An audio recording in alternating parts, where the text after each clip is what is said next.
Hello folks and welcome to our game this Thursday morning. Myself, Shane Stapleton, joined as ever by Michael Verney, and delighted to say we have Laois manager Willie Maher joining us as well. How are the men?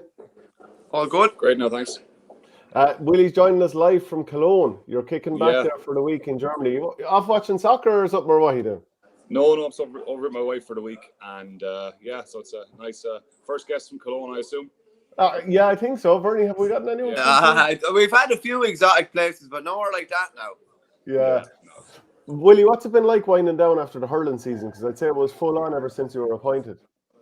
Yeah, really good. Well, really difficult, I suppose. It's so intense for so long that and you're in it and you're living it every day.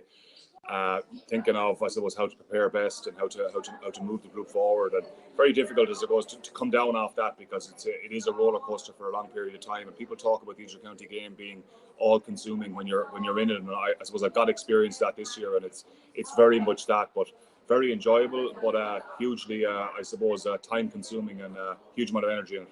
Yeah, can you switch off at all? Like, no. It's something that you're living all the time, and you're just kind of consistently concentrating on how best to, as I said, move the group forward individually.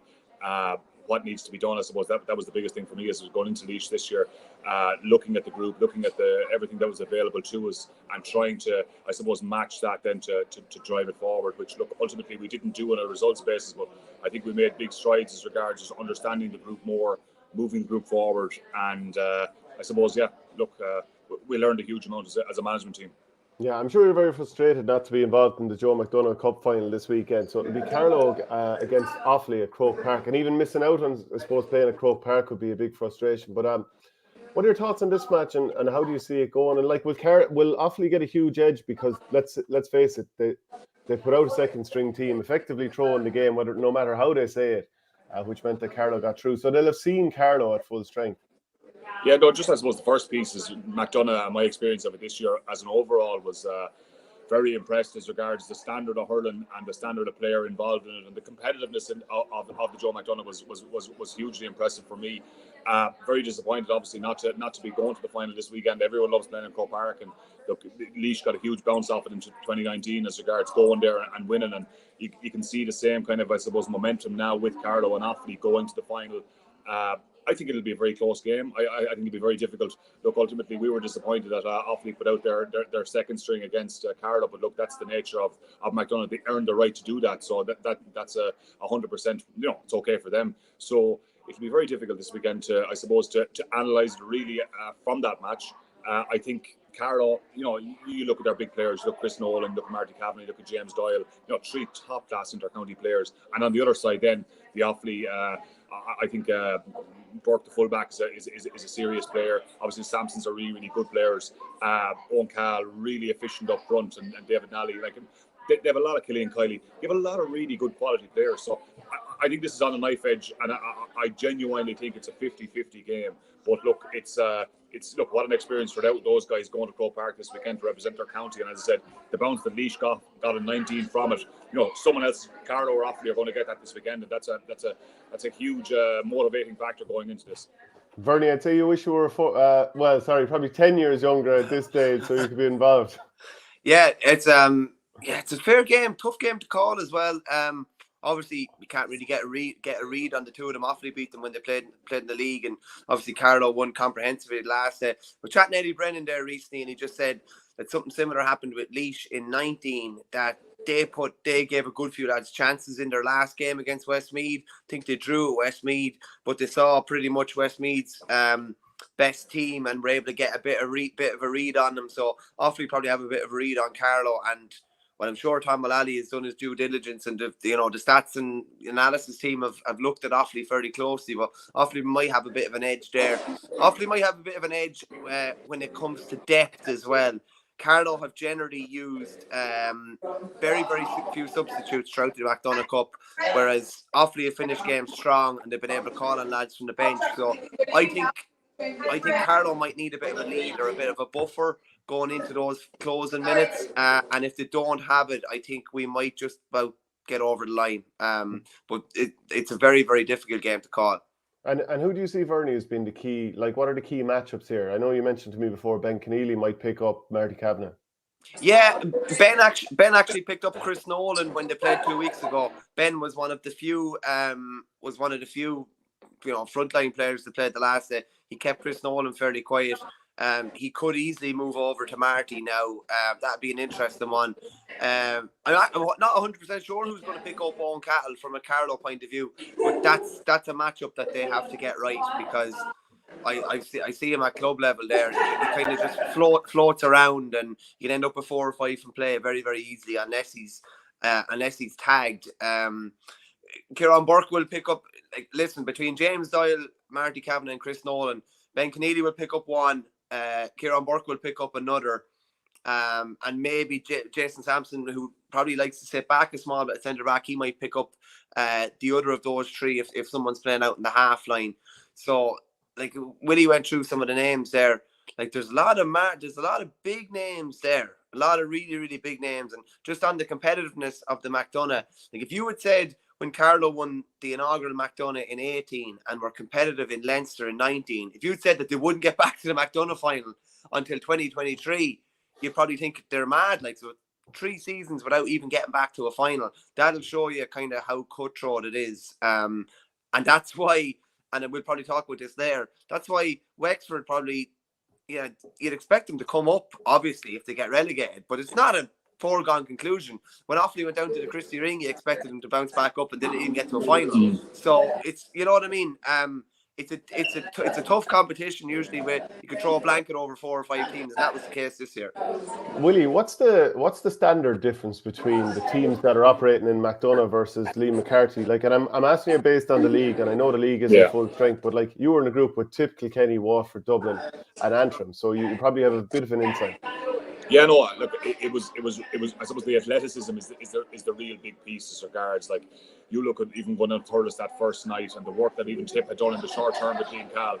Like, they were so physically bigger than Laois. Like, they were just bigger men, more power, more just able to get, I suppose, really able to get to the ball, and our lads just weren't physically able to match them. That's number one, the biggest difference. Plus, then I suppose the standard of player, like, a lot of teams and you look at a Carlow situation, like they have 5 or 6 genuinely top class inter-county players, and then maybe just the standard drops a little bit as regards around that, probably similar to Offaly and Laois and all the other counties. So it's the standard is a little bit below. But then you look at the Westmeath situation there last week as regards in the Leinster Championship, beating Wexford, albeit a huge shock.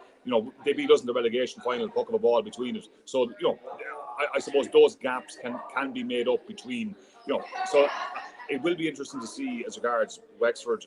Obviously a massive weekend for them next week, but I don't think anyone in Wexford envisage them going to the McDonagh level. So that'll be a huge shock to the system, and it'll be ultimately interesting to see if the system stays the same on the back of a big team like Wexford going down, and that's another day's work. But as Michael said there, with Offaly over the last 10 years going to Christy Ring, going right down, it can happen. But I suppose, look, the difference between the top teams, as we know and as we've seen the last while, and I know you've been fairly vocal on the difference between Munster and Leinster, Shane, but there is differences across the board, and it's graded through Munster and Leinster, then right down to the McDonagh. Is there any like just Tipperary, Waterford? Obviously, you're a Tipperary man, so you know Tipperary inside out. You were a selector previously with Waterford, so you have a bit of an insight. And based in Bennett's Bridge, probably not a million miles away from it either. What would you say the mood is like in Waterford, given that they're going out this weekend? They've been playing poor hurling. They've been scoring on average, was it 9 points fewer per game this year versus last year, Bernie? And like, they're gone. People aren't back in the system. Team looks inside out. What would you say the mood is like locally? Well, you can only see, I suppose, you can only listen to what's coming out, and you've been listening to it as well with a lot of, I suppose, former players and a lot of people involved in the Waterford hurling, very disappointed and disillusioned. Look, we were probably there ourselves last year with Tipperary as regards with things were, and I suppose Liam has shown that things can change very, very quickly. So I'm sure Waterford could grab onto that. It's been a very disappointing season for Waterford. Like I said, their scoring hasn't been high enough, and then obviously conceding big scores on the back of that. Plus, I think, and you're looking in from the outside as well, I think Waterford hurling people like to play a certain way, and I suppose they don't know what way they're playing, and that's a real big disappointment for them. But I think look, very difficult game to head into. It's nothing on the line, morale on the ground or morale on the floor, and it's a really, really tricky one. I suppose from a Tipperary perspective, we have to go win the match. That'll be Liam's ultimate focus in the championship and I suppose since Liam has arrived, it's been unbelievably positive, beating Clare in Clare, which is a difficult thing to do, and the 2 draws subsequently. So it's from a Tipperary perspective, really looking forward to it. And I suppose from a Waterford perspective, I don't know where they are, because everything seems to be negative coming out of the camp. Just on that, Shane, it's a dead rubber on paper, but like to me, it's a dead rubber in name only. Like I think futures are on the line. Big time. Like, are you telling me that like Davies guaranteed another year or another 2 years if they ship a double-digit beating on Sunday? Like there's a couple of things here. People are not happy with how they're playing. They can't get behind it. Like the lack of support at games is glaring. Like it's glaringly obvious. Like, and if who's going to travel to Thurles? Like, honestly, yeah, no, genuinely, and nobody's probably going to travel realistically. But it seems to have been an issue from the very outset, even when he was appointed. I don't know. Like the vibe I got was that it was 50-50 on the appointment. That's veered even less in his favour now as things have gone on and with the way that they've played. I'm not sure. How do you turn that tide? How do you turn that tide like mid-rain? I'm not too sure. Usually Davies got momentum. With Wexford it was momentum at the start. Yeah. With Clare it was momentum in the summer of 13. With Waterford it was momentum in the summer of 08, and they got a good run then in 10 again. I'm not sure how you turn that. I just did a quick poll just for the crack last night, on Twitter there, just to see what people thought, whether Waterford would go for broke and try and cut loose this weekend against Tipperary. 28% said yes, they'll go for it. 39% said no, they'll do the same. 16% mixture of the two, so a bit of old and a bit of new, and 16% some other mad setup. So I don't know. I like if they don't take the shackles off at the weekend and they're beaten, which is more than likely. Like that's like it's an appalling season where they've only got victories over Antrim and Laois. And how do you justify, like, it's all grand talking about long-term vision and Davey saying that he's not going anywhere and stuff like that, but how do you justify that? Do you know what I mean? How do you justify the outlay on, the management team as a whole and all the strings and bows that come with it, with no results to back it up? So I think there's everything to play for Waterford. If they kind of down tools on Sunday and they're beating 15, 16 points or something like that, like to me, that's the end of the road for management team, and it's the end of the road potentially for a couple of players as well. Yeah, and even just another point on that as regards, like again, I think it was across all codes, hurling and football in Waterford, minor 20, and see, like it's again, yes, your senior is your flagship team, and everything looks at, I suppose, with Davy over the team, everyone's looking in there and looking what's happening there, but I think people need to get under the hood here and have a good look at it. I know, even being friendly with Dan, and Dan being involved with me in Laois this year, an excellent coach. Like, Dan offered his services to coach the under-20s last year, and it wasn't deemed good enough to do it. So you can see the frustration boiling over with ex-players looking to get involved, not being involved, and then all this happening as well. It seems like it's a mess, and no one likes to see it. And just on that as well, like if Dan wanted to get involved in the 20s, Andy Maloney, Dan and Ken, like Jesus, like that's a fair backroom team. That's a fair management team for under 20. Let alone like it could be a senior management team. So that's baffling as well. And I don't know. There's a lot as Willie says there. There's a lot of things need to be looked at probably under the hood of what's actually going on in Waterford hurling, and a lot of it is coming to roost at the one time here now in one of the most kind of abysmal years, you'd have to say, for any county. 17 games, championship games played between minor, 20 and senior across both codes, and no victories. Willie, you played them in the league, and Mikey Kiley got sent off early, you have to say that, but you outplayed them for long spells. Ryan Mullaney was brilliant that day, scored a few goals. Aidan Corby got sent off, and maybe the wheels came off a little bit. I know Ender Rowland's been brilliant in general, but obviously he came out, lost the ball, and they got the goal there. But like, what did you think playing them that day? Because like, you were really, really in that game and all over them for long spells. Yeah, no, look, I thought we had set up very well as regards. I think we played Tipperary the week before, and Tipperary were kind of playing the ball through us a lot, which was, the Tipperary way as regards. Waterford were very different as regards trying to run the ball from everywhere. So essentially, we took 10 yards back off all our lines and just really asked them to come through us, which, with the extra man, yes, it really helped us, but they didn't really break us a whole lot as regards. They didn't get in. They took the 2 shots in the goal, and they scored 2 goals, which was ultimately the difference in the end. We ran out of juice as regards that physicality and that athleticism in the end did catches, but for 50 or it was 62 minutes, we were well in the game, albeit with a spare man. But I think the biggest thing was that they were trying to run the ball from everywhere, and the bigger teams, if you have more athleticism and you can soak that up for longer, which we weren't able to do. But look, they're in a difficult position. Like, there's absolutely no doubt about it.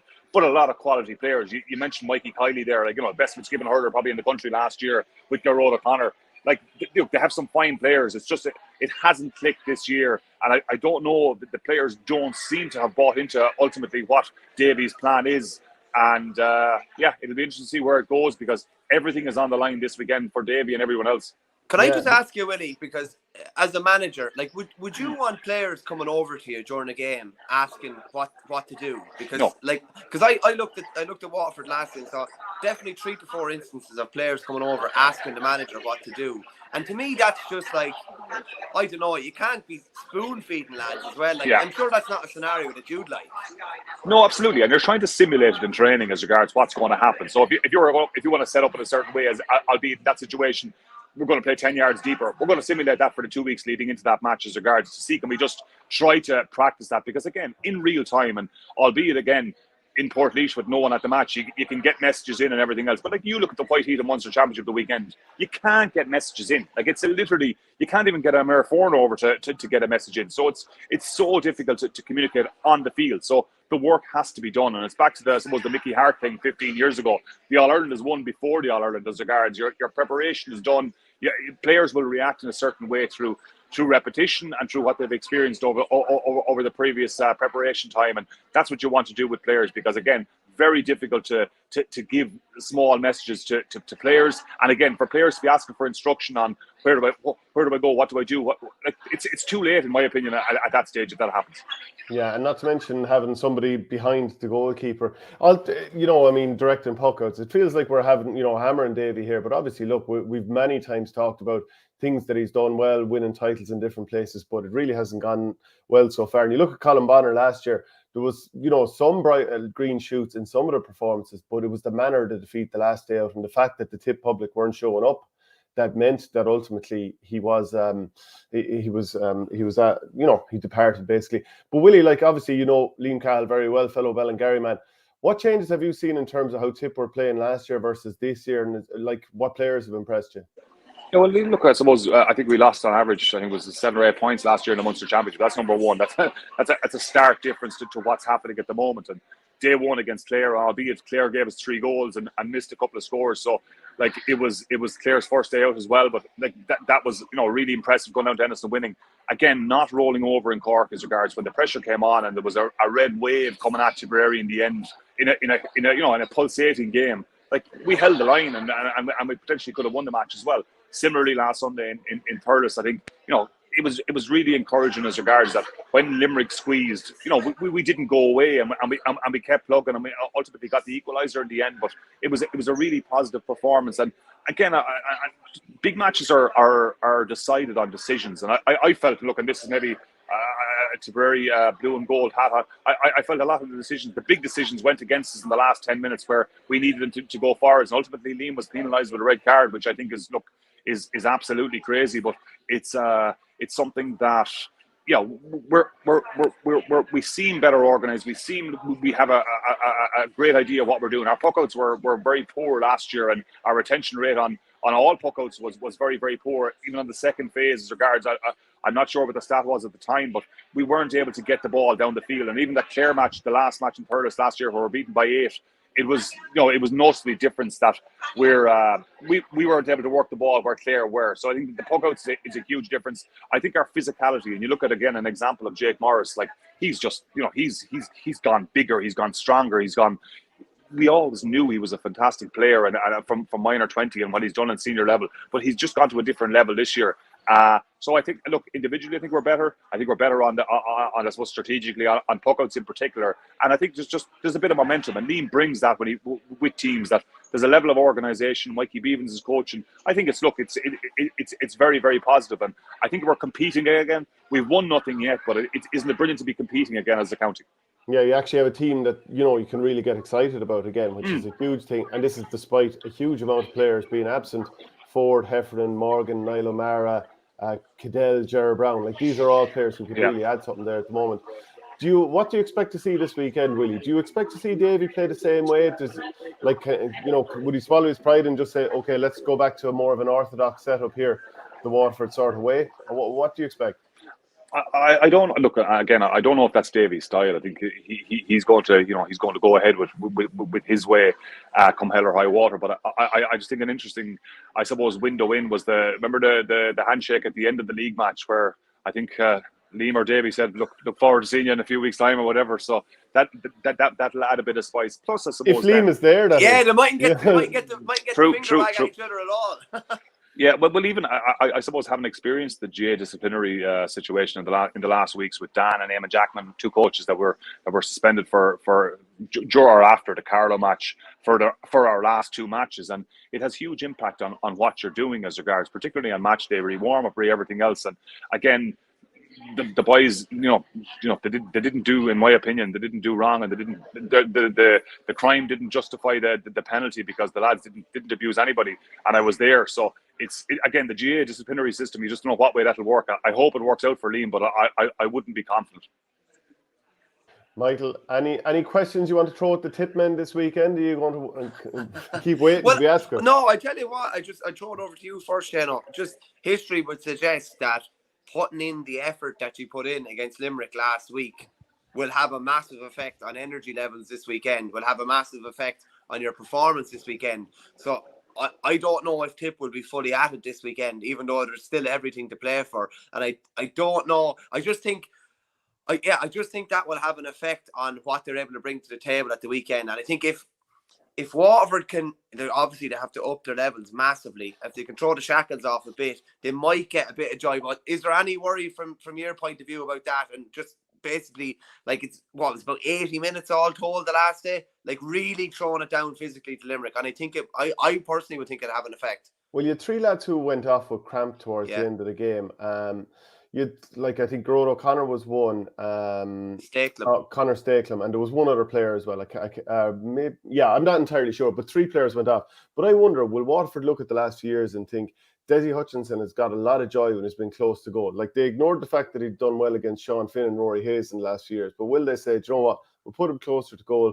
Barrett might pick him up. No, I think Barrett will get on better this time, because he won't be left as wide exposed as he has. Will Barrett be fit to play, Shane? Just I wouldn't be 100% sure of whether he'd be fit to play as well, That's another fair question. He was managed to get back on the field, but that doesn't necessarily mean that he was, okay to get back on the field. But Willie, I'd be more concerned if I saw Patrick Kern starting this game, if I saw Carthaig Daly, like these lads who have that bit of pace and drive, and if you had Gleeson and Stephen Bennett that bit closer to goal. And I think Dan McCormick will pick up Gleeson like he did in the league if that's the way it pans out. But I'd be far more concerned if that was the way, if they went back to a bit more basics. No, so would I, and I remember even in Porky Keith was it 2 years ago where they beat us with a lot of those players playing. Patrick Kern, I think, is a fantastic player. He was much heralded as a minor in 13, and with the 20s and 16, and his trajectory has, I suppose, plateaued in the last couple of years, or particularly in the last while, where he has seen very little game time. I really like him as a player. I think with Ozzy and Stephen Bennett, these guys closer to the goal, I think that could really go at us, because again, you look at the Cork match, and we were obviously less porous last Sunday against Limerick, but I think we did look porous at times against Cork when they did come at us, and with the quality of player you mentioned, the Desi closer to the goal, that could, again, it all hinges on whether Davy ultimately says, look, no, we're going to stick with my way, or we're going to go back to, I suppose, the more traditional open Waterford style of play. So yeah, look, it's a big one for both counties in completely different ways, and I think I also like the fact that, again, Liam has our panel is seems to be stronger this year. Like you mentioned, 5 or 6 first teamers there any other year, and they haven't really been missed. Like Calvin coming on the last day, huge, got a great score, and he might be a man to take it on from here as regards. But that quality of player, Bonner coming in the last day, Noel McGrath doing what he does all the time. Like I think, look, our panel seems strong, and it wouldn't surprise me if Liam picked, subtly different. I think with 4 changes the last day, do something like that again, because I genuinely think our panel is stronger and we can do this. Can I just say something on Waterford, Shano? And I don't want to labour the point too much, but there's a point where the senior players need to stand up here and get the point across that they want to play a certain way or they want to go a certain way. Even if it's, I remember listening to some of the Irish soccer players. Don't know, was it a Euro or a World Cup qualifier against France that time, where they basically all huddled together before the match and said, we're basically not doing what Trapp told us to do, and we're going to just go and play. And they delivered one of probably the greatest Irish performances in history. I honestly think like the senior Waterford players need to take this by the scruff of the neck. Either talk to the manager and say that we need to do X, Y, and Z, or just play a different way. Maybe that would have their manager going absolutely berserk on the sideline during the game if they're not doing what he told them to do. But the time has come for them to deliver some sort of a performance and stand up. So I think some of the senior players definitely need to take this by the scruff of the neck. And I definitely wouldn't be absolving players from blame in this scenario either, because particularly like the players down tools against Clare last year, there's no point in saying any different, and we don't like calling out players or whatever, but that's the nature of it. And they've not been at it this year. They need to this is anything but a dead rubber. They need to deliver something here big time. Willie, is there any danger here for Tip? All this talk now about, where's the Munster final going to be? Basically, Tip are already there without having to play the match. Like, does it seep in with players? Like, did you find this year that there was ever commentary about the Laois team and it might have seeped into the panel? Definitely. I think we had a few credible performances, even if we use the example of Laois this year in the league. And yes, albeit we were beaten well in a good few matches, but we played well and we got what we wanted to get out. But that did seep in even at first Offaly match this year in the McDonagh. And we thought we were ready, but we weren't on reflection. And we had a fairly frank conversation afterwards with players, as Michael's point there. Players have to take responsibility in this thing too. And in fairness, the Laois players did from that point took responsibility to change what we're doing. I think, you look at it, I suppose, traditionally Tipperary over the years, we're not great when, we're a little bit confident, which is a dangerous place to be because... Willie, you're always confident. You're always outrageously overconfident.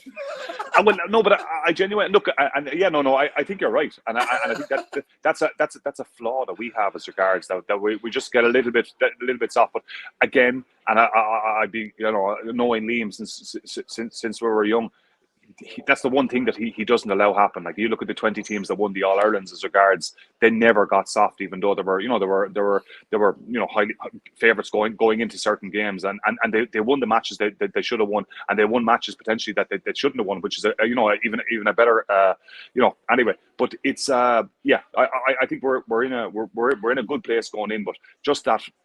I think with Liam at the helm, I think that to answer your question, Shane, that won't be allowed to happen. I think. Particularly playing Waterford, Shane, as well. Yeah. Do you know what I mean? Like, he'll want to sow it in. He will want to sow it into Waterford, will he? Well, because he would have been. I'm sure. Like, listen, nobody knows exactly what happened, but there's been all sorts of different things coming out or whatever. But he had them in an unbelievable position for 2 3/4 years, and then nobody knows what happened thereafter, but it ended quite disappointingly. I remember watching Show Sport one Friday night, an interview with Liam, and he was going back as Waterford manager by all accounts. And then all of a sudden, 3 weeks later, he wasn't back, and then a week later, he was Tipperary manager. So I don't know what happened there, or if there was players calling shots or whatever happened. But Liam was at his most vocal during the league when they played Waterford, I would say. And whether he'll be there or not on the sideline at the weekend, it probably remains to be seen, and he probably won't be. But he will have Tip well G'd up. It's not as if they're going to be sleepwalking into this one. No way. Because the manager's passion will ooze into the players, I would say. That's the best way of putting it. Willie, Yeah, would and you? just I'm sorry, just on that point, I think it might be better if Liam is not on the sideline Sunday, and that might sound if he's back, he'll have his preparation done, he'll have everything organised to a T, he'll have players mentally ready for the challenge, and I suppose it might be better for him not to be there and let the boys do the business from and watch them from the stand. And Willie, what about Reece Shelley though? Like balls like a Bengali tiger, the way he was pucking those balls out against Limerick, like Ivan Needle in his first ever championship game. Well, look, and again, it goes back to like Liam and Mikey and the management team at Tipperary. Obviously, they saw something on him, or they see something in him as regards as that quality player. It was, again, a big match like that to be doing what he was doing, but the quality of his strike was just unbelievable. Like he was, like Nicky Quaid, I suppose, has been the benchmark for the last couple of years. That left-handed flat shot as regards being able to get it away. Like just Reece Shelley was, added something to Tipperary last Sunday that probably we haven't had before. Top class goalie. Again, we've seen him with Joel over the last year or two, and he's been so good. And I think it is a real addition to what we're doing, and in the modern game to have a goalie like that is imperative. Yeah, Bernie, I don't know if you got a second chance to watch Limerick against Cork, but I watched it again during the week, and I just couldn't get over the amount of basic errors that really experienced all-stars and hurlers of the year were making for Limerick. And I just wonder, in the space of a week, when they'll do a recovery session, they'll do a bit of a puck around, they'll maybe do 20 minutes of a competitive match because they're not going to overdo it. What can they change in a week? Yeah, it's a tricky one. If you're not on it, it's kind of hard to change that. Like there was just mistakes made the other day against Tip that are just so uncharacteristic. Like there was a couple of times Darren Burns had to go chasing back after a ball, maybe missed a touch or something like that. Things that you don't expect. The stick passing was going more to here maybe than to here, and it was just affecting. It was affecting the speed of the transition, I'd say, and it can also seep into your confidence a small bit here. But would you say they played better probably against Tip than they did against Clare? I don't like. At least Hannon was back. Hannon was back more to himself in the second half. Made a lot of mistakes in the first half. Yeah. Did make a lot of mistakes in the first half. Burns, albeit made a couple of mistakes, looked again more a lot back. Of mistakes. He did. He made very uncharacteristic for him as well. We talked about the Monday show as well. Like what Kylie does with Hegarty and Cian Lynch would be really, really interesting. They tried lots of Hegarty. I don't know if Hegarty actually felt the weight of the ball in the first half against Tip. If he did, I don't remember it. He might have maybe once. Lynch, it's just going to be interesting to see what he does with them and whether he puts Peter Casey in from the start, whether he puts Graham Mulcahy in from the start, and hopefully maybe gets a bounce off the bench, maybe from Hegarty or Lynch. It would be a big statement. Like, my gut would suggest that this is a game where everything is on the line for Limerick, that he'd probably go with the lads that have, basically delivered for him over the last 6 seasons. But then you're kind of thinking maybe they need to be re-energized. Maybe they need a new spark. Maybe they need new faces in. But on your first point, difficult to turn things around in a week. Very, very difficult. But they were finishing strong, Shane, conditioning-wise, physically-wise against Tip. That's something that I'd say they'd take a lot of heart from. Yeah, it's not. Yeah, and just I give you on that point as regards. You look at it. It could have been all so different for Limerick if Graham Mulcahy had to cut inside and pop the ball to Peter Casey. Like that was the game. You know what I mean? And I know. He scored a point at that stage, but it was game over if he could get that, and we could be looking at something completely different. So matches and games turn on little things like that, and I think to your point as regards what's John Kiley going to do with Hegarty and Lynch, like that's we know they're two quality players. We know there's obviously something not right. So again, if it clicks and if one play like that goes and Limerick win a game, like their whole season could take off. They were on the brink last week. Like Tip won that match, they were gone and they held on and they potentially could have won the match. So again, there's a lot more in them, and I think again it'll be interesting to see where it goes from here and what Kiley does in the week, as you said.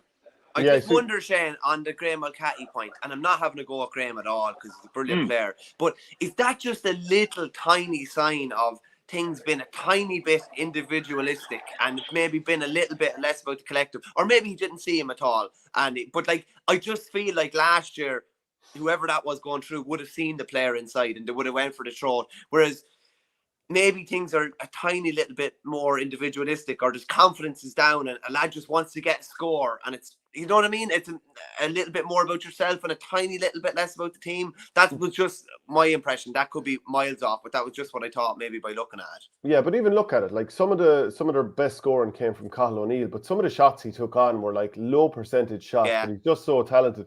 So like that, like they have a team that's so used to playing with each other over the years, and he's obviously been in training for the last 12 or 18 months or whatever, but maybe he's not as used to playing with them in these big championship games, so it's a small bit individualistic. Other players are off colour, so when players are off colour, they're doing things that are less characteristic. But we can't just say it's all Tip or brilliant and aren't they flying versus Limerick aren't, because Limerick still drew the game and they're not that far away. But to move the conversation over to Cork, Willie, do they have enough to actually knock Limerick off here? I don't know. And I suppose the big thing with, they have a very good record against Limerick, bar the knockout matches in Croke Park, the semi-finals and finals over the last couple of years. So, they have been known to turn them over. Very difficult to know. Like, as regards, like, if Limerick do show up, if Limerick improve 5 or 6%, like, and like that, make a few different decisions and make a few less individual not errors, but decisions as regards in the match.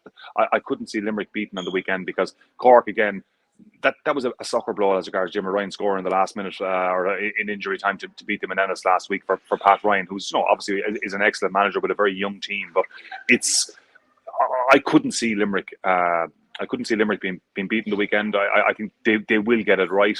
I think Cork are, probably learning an awful lot from Munster Championship, and a lot of their younger players stepping into this now. So I would fancy Limerick, but it's just, I suppose Cork have, they've been known to do something in the last couple of years against Limerick. This reminds me a bit, Shane, of Tip in 18, hanging on, and they played Clare in that last game. I think it was in Thurles actually as well, and it looked like they got themselves back into a position to get through, and then Clare finished real strong. Did O'Donnell get a goal or Shannon? 4 games in 22 days for Tip as well, screwed over by the scheduling. And sorry, Tip hit the post, I think, in the last minute, and Clare was lads, you never forget, in fairness to say. Limerick played a similar kind of schedule in the sense of back-to-back games within 6 days, back-to-back games again. They're hanging in, and as Willie said there, if they can just get over Sunday, and obviously a draw will not do them because Cork have better score difference, so they have to win the game. If they get over Sunday, things might open up and they'll have a preliminary quarter final and then an All-Ireland quarter final, and you never know. They'll be back in Croke Park potentially by then.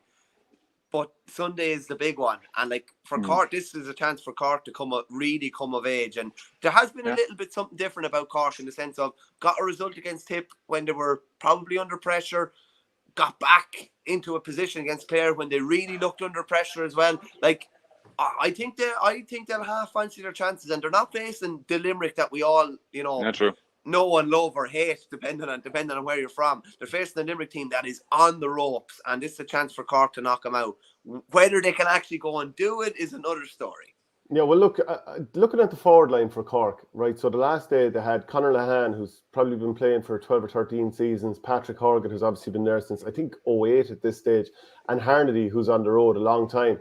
And I just wonder, can you carry three, like, they're 3 brilliant players, but can you have 3 of them all in the one forward line and leave them on there for 50, 55 minutes?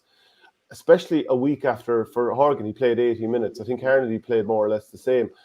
Like, do Cork need to freshen it up? If we're seeing that Limerick are a little bit on the ropes, and they can recover, but if they're a little bit on the ropes, do you freshen it up with a bit more pace and maybe bring Lahan off the bench? Because when it opens up, Willie, then he's probably more likely to do damage. No, absolutely. And look, we know, I suppose the big thing for Pat Ryan is to try to stay in the match for as long as they can as regards, and just not be gone away on 50 minutes as regards, and give themselves an opportunity to unload lads like Lahan off the bench, because again, the quality is always there. I think, when pushes come to shove with this particular Cork group, and Michael mentioned it earlier as regards, it's about time the players stood up. Like, the players in Cork really have to stand up here now. This is the match that it's, albeit a new Cork with Pat Ryan at the helm, it's essentially a lot of the same players with that influx of younger guys. But now is the time. They have to really, I suppose, do something against Limerick and not go away in the big matches. Like Limerick's, I suppose, forte over the last couple of years is just continue to play that game, play the game, keep working the ball short, keep working triangles, keep working the ball through the lines. Like it's something that Cork really have to get in amongst them and really go at them. You look at, again, without a Mark Coleman, without a Cadigan, without these, I suppose, marquee players within the group, but ultimately the Shemi Harnedys and the Lahans and the Horgans, it's time to show up, and that could make this really interesting as regards Limerick being, I suppose, again, everyone like looking at Limerick for the last 4 or 5 years, unbeatable as regards in everyone's eyes, and 4 or 5 All-Irelands tells that story. But I think they appear human now, and yes, I said it, I suppose, a few minutes ago, I fancy them to win, which I do, but at the same time, they appear human, so I suppose that's where Cork have a chance to do something with the pace that they have. And just on that as well, if Limerick are knocked out at the weekend and Cork knock them out, Cork are like really realistic All-Ireland contenders. Like it's mad. Like this flips on a coin. Like, everyone is. Yeah. There you go. Like Limerick are gone. Any one of Clare, Tipper back. Cork, Kilkenny, Galway can win the All-Ireland. Do you know what I mean? Like it's bizarre, boys. Depending on what happens. What happens on Sunday? It's and that's why. Like look at it this way. As I said to you, that Tipperary game in 18. Tip were knocked out, and then all of a sudden, like we ended up having, champions that no one predicted in Limerick. It was anybody's All-Ireland after that, and it's the exact same on Sunday. But Cork will have to go and do the job, and they'll have to open another gear or a gear and a half on what we've seen so far this year. But is it in them potentially? And I know it's a long way away. Is an All-Ireland in them potentially? Then if they are the ones to knock Limerick out, it could well be. Willie, but I think if they are gone, I think genuinely, sorry Shane for cutting across it, I think everyone has hope then. Like, you know what I mean? You look at even being around Kilkenny as regards Limerick didn't appear, I suppose, human after the league final defeat of Kilkenny. They just blew them away. But again, if Cork do a job this weekend, there's 4 or 5 teams that are going, okay, yeah, geez, potentially we could do something here. Yeah, Willie, like, so you're living there in Bennett's Bridge. Obviously, you're in Cologne, Germany today. But like, what was the mood like after the league final, and what will be the mood like for Wexford? And again, you've been involved in club hurling down there in the past. After losing to Westmeath from 17 points up, they now have to beat Kilkenny to ensure survival in the Leinster Championship. Yeah, that's that. I think I was listening to comments from I think it was Derek Ling on Monday morning that they're going down to really go at Wexford, and it's something that they want to win. So and again, no one likes to relegate a team like that. But I think Kilkenny after the league final we're kind of we're 10 points. We're still 10 points off Limerick here, and it's at the same time grinding out results. And again, if Kilkenny will be in the Leinster final, if Limerick are knocked the weekend, I think it gives everyone hope. I think Wexford are in a it's a horrible position for Darrig and his management team to be in this week. 17 points up against Westmeath at home and losing the match is catastrophic stuff, and facing the trapdoor of relegation on top of all that now is very difficult. At the same time, Wexford, as we know, are hugely proud hurling people, and they will come together as regards to try to avoid the situation they're in. And I think, look, it'll be very difficult. I think Wexford probably had a lot of injuries over the year as well to key players, which didn't allow them to put their best team out. And Wexford probably don't have the depth of other counties, and that played a part in where they are at the moment. But not a nice place to be in for Wexford this weekend, and I think Kilkenny will be going for the throat and going to knock them out, because ultimately Wexford have beat them in a couple of big matches over the last couple of years, and the Kilkenny lads don't like the Wexford lads beat them in a couple of matches, so I think they'll keep them down as much as they can. As the president of the Kilkenny fan club, Bernie, do you think that your boys can go down to Wexford and win? Well, as Willie says there, Wexford beat them in 17, beat them in 19, beat them last year. I think it was pointed enough that Derek Ling did say like that we kind of owe them one, that they've beaten us a good few times recently. At the end of the day, for Kilkenny as well, like they might throw in a few like relatively new faces or whatever, but this is one of their like really 3 really competitive games within Leinster. Do you know what I mean? The Galway game, the Dublin game. Galway is very competitive. Dublin maybe a little bit less so. But this should be, like, traditionally and historically in the last couple of years, would say it's going to be really competitive again. And if Kilkenny go down there with the bit between their teeth, that could spell, the unimaginable for Wexford. But I will say this about Wexford and Darragh Egan. So remember we were talking, Shane, after they got absolutely annihilated in the Walsh Cup final. Annihilated. And they came back and beat the All-Ireland champions the week after and kept them to 11 points. They drew with Westmeath last year. Morale was on the floor and they produced this astonishing performance down in Nolan Park. And they beat Kilkenny all ends up that day in one of, what I would say is probably one of the worst Kilkenny performances under Brian Cody. So they can turn things around. This is a bit different though, isn't it? This feels a bit different. Like the mood music in the county, just listened a bit to Southeast Radio and, people calling for Darragh Egan's head, before this game. People calling for the chairman's head before this game, which is a bit mad really, because I'm not too sure what the chairman has to do with anything that's happening on the pitch. And by all accounts, financially, they're in a really, really good position. The mood just seems to be very, very downbeat. And it would take, I don't know what's been happening behind closed doors this week, but it would be a miraculous turnaround if they were to pull a win out of the bag. Especially like Theo O'Keefe comes on really late in the game the other day. Thought that was a strange one. Kevin Foley got no game time the other day. Are those boys going to come back in? Are they out of favour?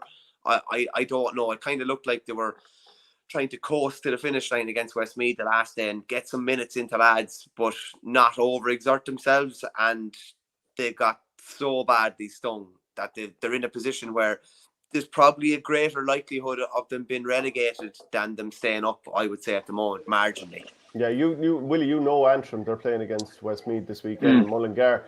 Do you think, and like obviously Antrim had a tough one the last day against Galway, any of the we'll say top challengers are having tough times against Galway because they really know how to fill it teams. But do you see Antrim winning that game, and which then puts Wexford in a position where they have to win? Like again, very, very difficult as regards. Like Westmeath are, a decent outfit and probably a more decent outfit at home, and Joe Fortune has done an unbelievable job as regards, particularly on last weekend, but also I suppose over the last 2 years. So I think it's a tough one. I think Antrim are probably in a good place as well. I think they're 4 or 5 years in with Darren Leeson, and athletically, again, even we played them in the league match, and a big difference up there as regards in Corrigan Park, yes, but physically there are a lot of big men who are able to hurl, and they seem to be hurling to a system as well. So I think that'll be very, very tight. But again, the bounce surely that Westmeath would have got last weekend in Wexford, like you can't buy that kind of momentum as regards, you do something as a team and you beat a team like Wexford in that situation, like that gives you unbelievable energy as a minnow coming up as regards playing the next game. So I think very tight. I'd fancy Westmeath to do it, but at the same time, geez, you just don't know.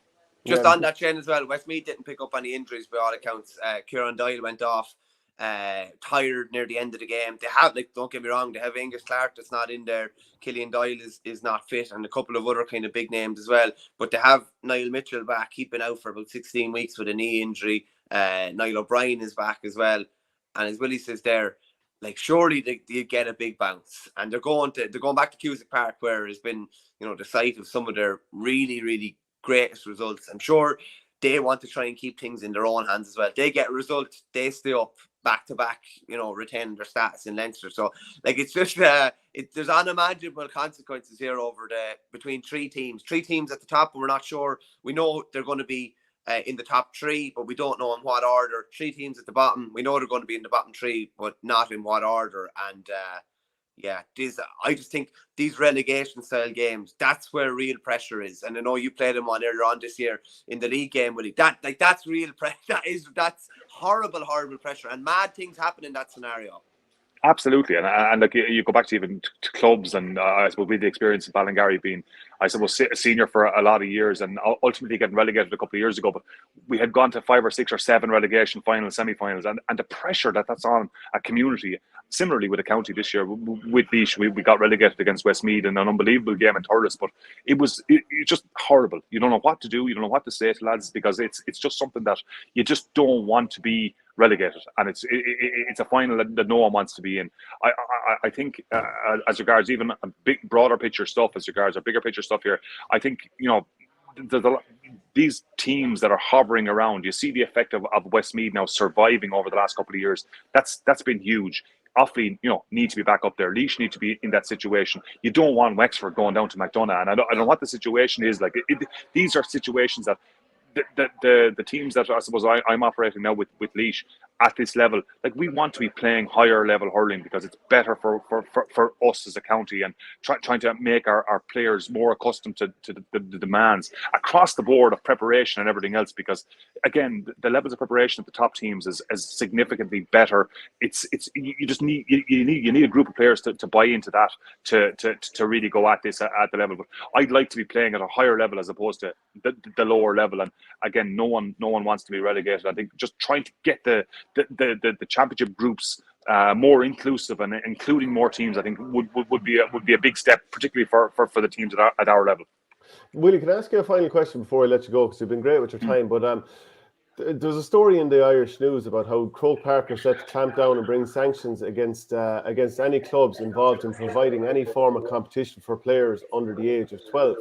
So this would be like no keeping scores, no, like basically removing competition from under 12. As a parent, what do you make of that move? Parent and under 12 camogie mentor. Yeah, look, I suppose I see the merits of it. You just don't want to be in a situation where you're on a sideline and parents are getting so irate and excited about the score of their particular team's or their child's team. So I don't know that kind of heavy-handed approach from the GA will work either. I think it's kind of somewhere in the middle, a more collaborative. Look, the Go Games model at the moment, I think, is working. Is working reasonably well from my position.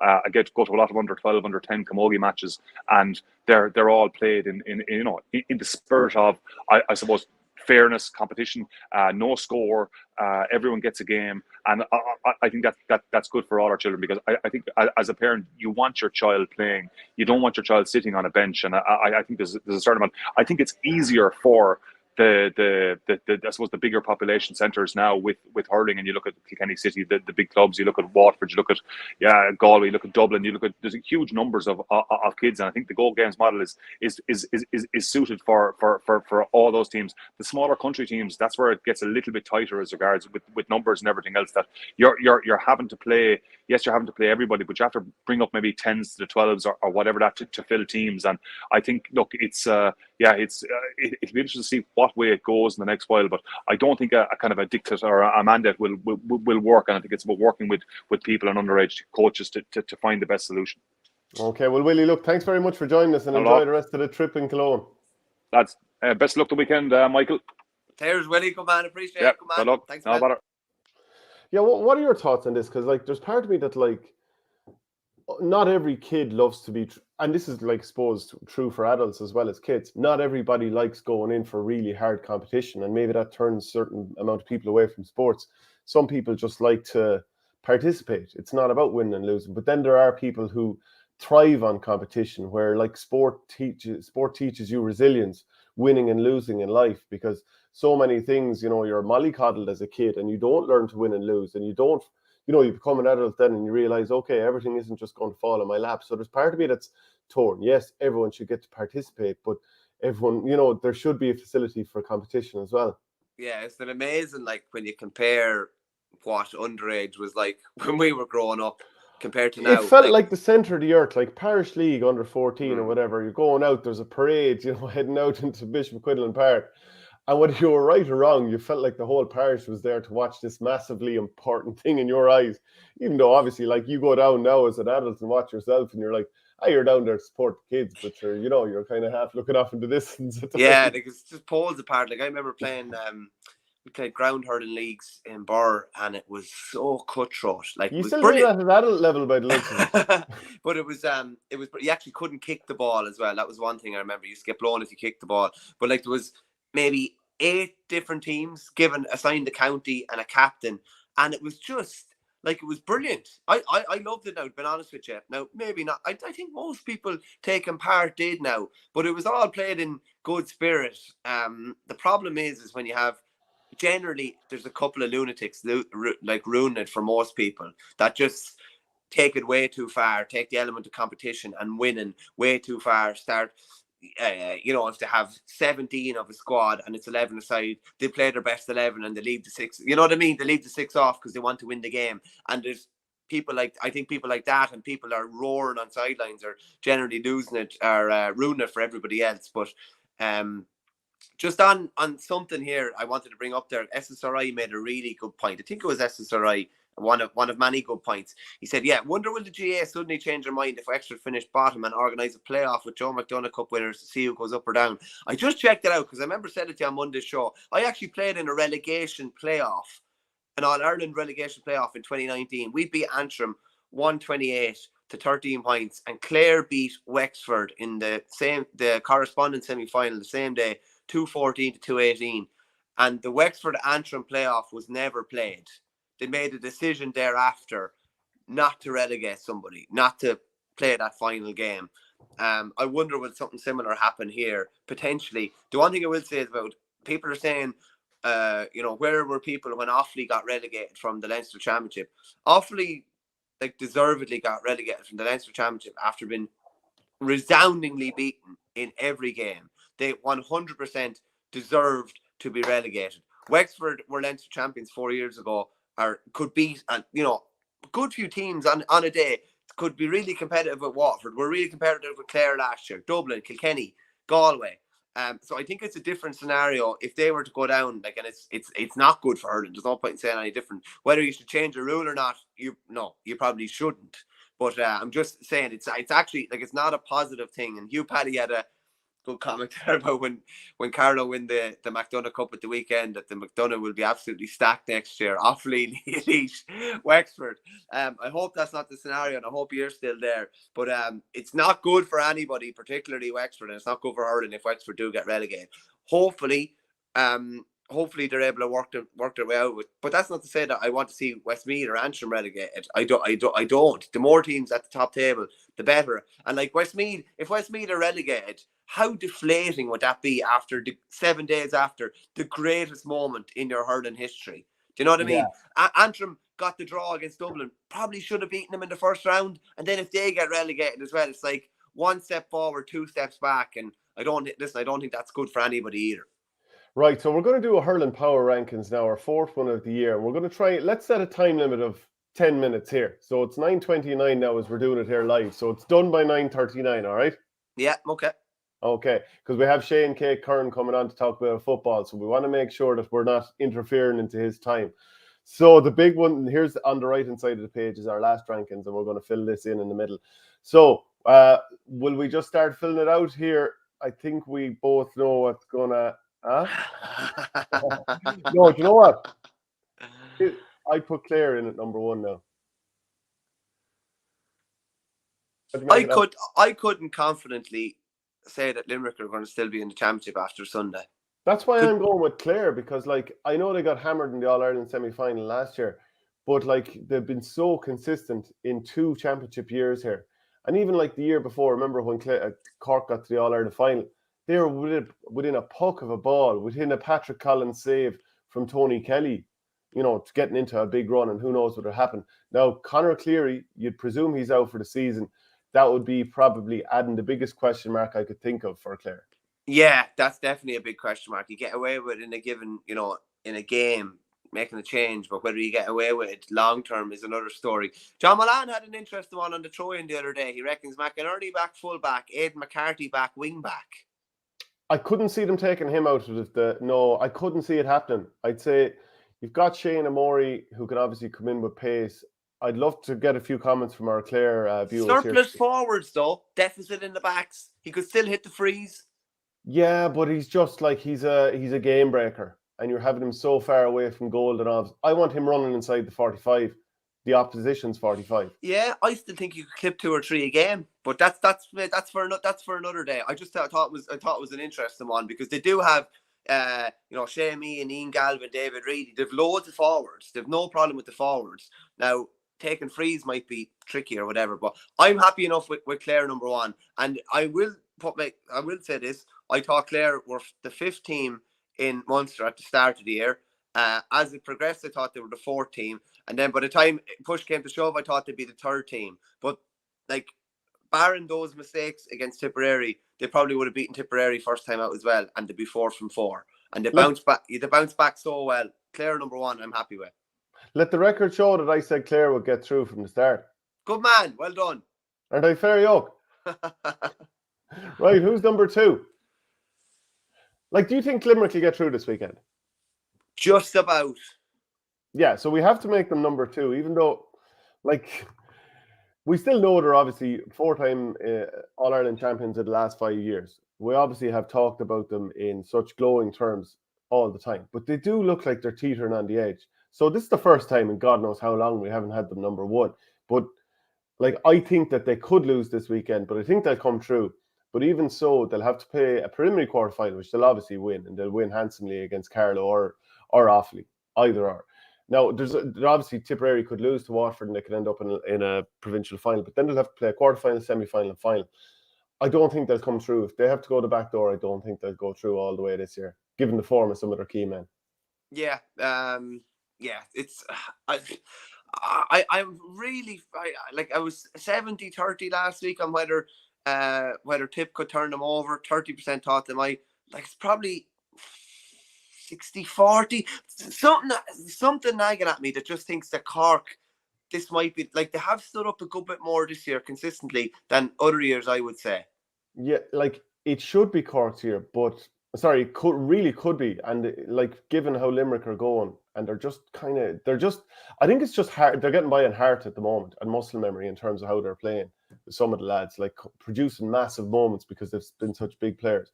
But I think Cork need to look at a few changes. Like, I really think Declan Dalton's an excellent player, but I thought he had a pretty poor game from general play last week. Like, look, he had a few shots drop short from play, several frees from distance that dropped short.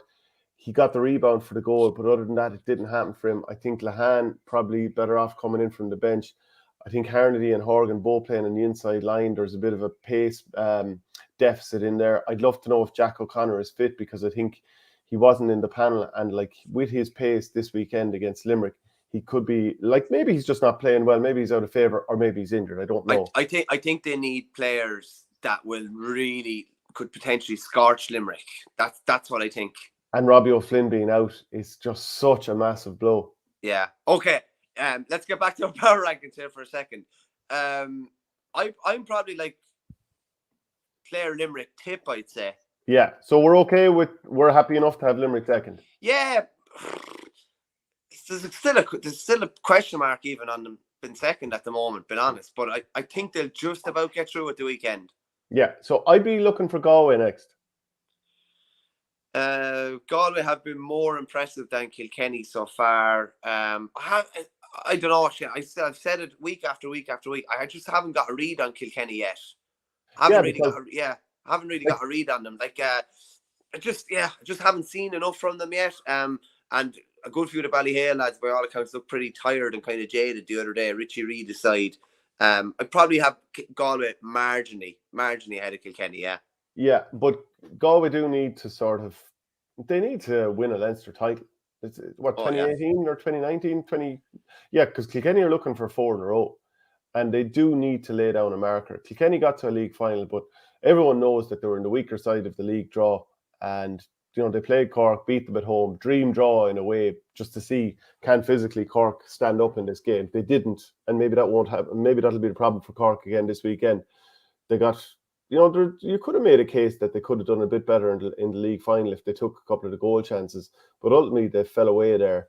They've done what they've needed to do in the league, but, like, it's Derek Lyng's first year. They lost a lot of players over the winter. They're still probably finding their mojo and sort of organising their team, and, like, they're going on. Galway haven't won a Leinster since 2018. Can we really have them ahead of Kilkenny? Well, it's more like, do you not feel that they've more, like... Yeah, you know what? Maybe you're right. I just don't know. Like, that Leinster final performance last year still kind of haunts me, and must nearly haunt them as well. I think I just think they have a lot to prove. Okay, all right. You know what? Yeah, I'm with you. Okay. Cork, yeah. Like, it's gas because Cork, as I said to you, like, Cork could win the All Ireland if they win on Sunday. They haven't won. Yeah, they could though. Do you know what I mean? And just as Andrew says there, Billy Drennan is back in as well, which would be a boost for Kilkenny, and they need probably a bit of kind of fresh blood too. I don't see him starting. No, I wouldn't see him Like, starting, but coming in and sniping a couple of scores when the game opens up is would be they could do with a player like that. Okay, so I'm going to put Dublin next. If Dublin played Waterford, how would that go? Dublin would win. Like, the confidence is just on the floor with this Waterford team. They're a team that's inside out, whereas Dublin are getting the most out of themselves. I believe that the training is going brilliant with Donoghue. Franny Ford apparently very well got. I feel like they're a team that's picking up what their managers are putting down. Yeah. Okay. Well, Waterford are going to be last in Munster anyway. So, should they be 8? Is there anybody else that should be? Ken McGrath thinks that if there was relegation from Munster, Waterford to be gone, and that to be in that they're Joe McDonagh standard. Is there anybody else in the Lee McCarthy at the moment that we think is ahead of them at this moment in time? That's ahead of Waterford? Waterford, yeah. Well, Wexford arguably. I mean, they were 17 points up. It was a collapse. Are they as bad as what they produced? No, they're not that bad. But that doesn't mean that they won't get relegated at the weekend. Yeah. So you're thinking Waterford could end up losing 5 games from 5, but obviously they're operating in a much more difficult competition. They pushed Limerick to within 2 points. Just on that form has not been franked, really, has it? If you get me. Wexford form has been franked because they expect to beat Antrim by more than 4 points, and they go out. Yeah, true enough. I just mean from a Waterford threw it down to Limerick, but part of that was to do with Waterford. It's looking increasingly more and more like a larger part was to do with. Sorry, I said a larger part was to do with Limerick's poor play, as opposed to Waterford's good play. If you get me, but I wouldn't be placing that much stock in that game now. Funnily enough, that game could come back to bite Limerick in the ass now because a draw will not do them because they didn't beat Waterford by enough. Yeah. Okay. So are we going to get our next on the block here? I still put Waterford ahead of Wexford. I would. Yeah. Okay. Now, are we putting Wexford ahead of Westmeath? See, here's where the prediction element kind of has to come into it to some extent as well, doesn't it? Like, who do we think is going to stay up after the weekend? I think Westmeath will get enough. I think Westmeath will do enough because they're at home. Like, I mean, I'm going to take the coward's way out and go with it that they're at home, so that they're going to get the job done, and that Antrim will go down for the Yeah, I wouldn't be a bit surprised if Antrim got a result there. Neither would I. Not a bit, because I think they've probably put new faces in the last couple of games, knowing that everything is on this last game. Yeah. But can't. Westmeath after beating Cork or after beating Wexford last weekend, we can't like, maybe they should even be ahead of Wexford. But I think we both think that was maybe a bit of a freak of a half, and that Wexford, or if they played 10 times, that Wexford would win 8 maybe. Do you know what I mean? I'm happy enough with that 11. Are we putting McDonagh in as well? Awfully ahead of Carlow. No, they shouldn't be in the All-Ireland competition. Well, they are in the All-Ireland Championship. And I'll tell you something. If we get over Carlow on Saturday, we will rattle Dublin big time in a preliminary quarter-final. There'll be shades of 2019. Do you think there's any... If we get over this weekend. Like, you're saying this as if it's a foregone conclusion that Galway will beat Dublin this weekend, even though I think probably 2 of the last 3 times Dublin have beaten Galway and tend to do all right against them at Croke Park. So what has you so sure that they're not going to win this game? Yeah, I don't just fancy Galway at the weekend. I wouldn't. Dublin have been... Yeah, I've seen glimpses or whatever, but I don't know if they can... Listen, it's obviously the added spice to Donoghue. It's funny trying to right or wrong from 2019 when Dublin beat Galway and ended his managerial career in Galway. Dublin can still get through to the Leinster final, correct? Based on head to head with... Yeah. Do I see them getting a result in Croke Park? Last time they played in Croke Park, they beat them, didn't they? And like a few years ago, remember, they bet them well, kept Galway at 14 points or something. Yeah. I still think Galway will win at the weekend. But listen, if Galway finish third, we'll hop off them as well. Yeah, we sure will. Yeah, definitely will. Cormac Ross says Tip could go out this weekend. Hugh Paddy says boo. Obviously, I'm only joking about Carlow and Offaly shouldn't be in it. But we'll find out this weekend who's like you think Offaly are going to win, so that would be by dint of that. Marginally, yeah. But So that's Offaly 12, Carlow 13. Yeah, and to be honest with you, that's not just based on what I think will happen on Saturday. It's based on Offaly have only lost one game between league and championship this year. That was to Carlow when they had a second string team. So, you know what I mean? I think, yeah, and I just think our depth might get us through at the weekend. Okay, so we'll go from 1 to 11 there. Clare, Limerick, Tip, Kilkenny, Galway, Cork, Dublin, Waterford, Wexford, Westmeath and Antrim. Okay, so delighted to say now we have Shane Curran joining us. Shane, any particular thoughts on our hurling power rankings? Good morning, guys. Sorry, I wasn't tuned into it. Unfortunately, Shane and myself and hurling now, I wouldn't really just be. It's not a game that I'm a bit like maybe Donald Logue on the other side. I'm not really an aficionado of hurling, even though I enjoyed watching the games last weekend. They were very good. They were excellent. I think when the best teams played, it's great. I think when you see poor teams playing, it's a different game. But that's just my opinion. I still think Limerick will probably have a say in that Ireland, though. Yeah. Seeing as you brought it up, you were hardly too happy with Don Logue's comments about the Tailteann Cup, and even the fact that he didn't exactly merit those comments last Sunday either. No, well, what I was more disappointed was, obviously when Joanne Cantwell kind of semi-attacked him on Sunday on the hurling show, I don't know why when somebody says something that they're not prepared to just stand behind it and come at me. He was trying to row back on it. I think sometimes we do look at, we're all in this punditry game and we give opinions, and maybe sometimes the opinions we give aren't really are through feelings. But when you say something, just stick to your guns and don't be turned just because there's a woke community out there that wants you to turn. The remarks he made, I thought were in poor jest. But there is that kind of, I think, type of hurling snobbery anyhow, across the GE in some cases, the best field game in the world and all this sort of stuff. To me, football, when it's played well, is as good a game as any.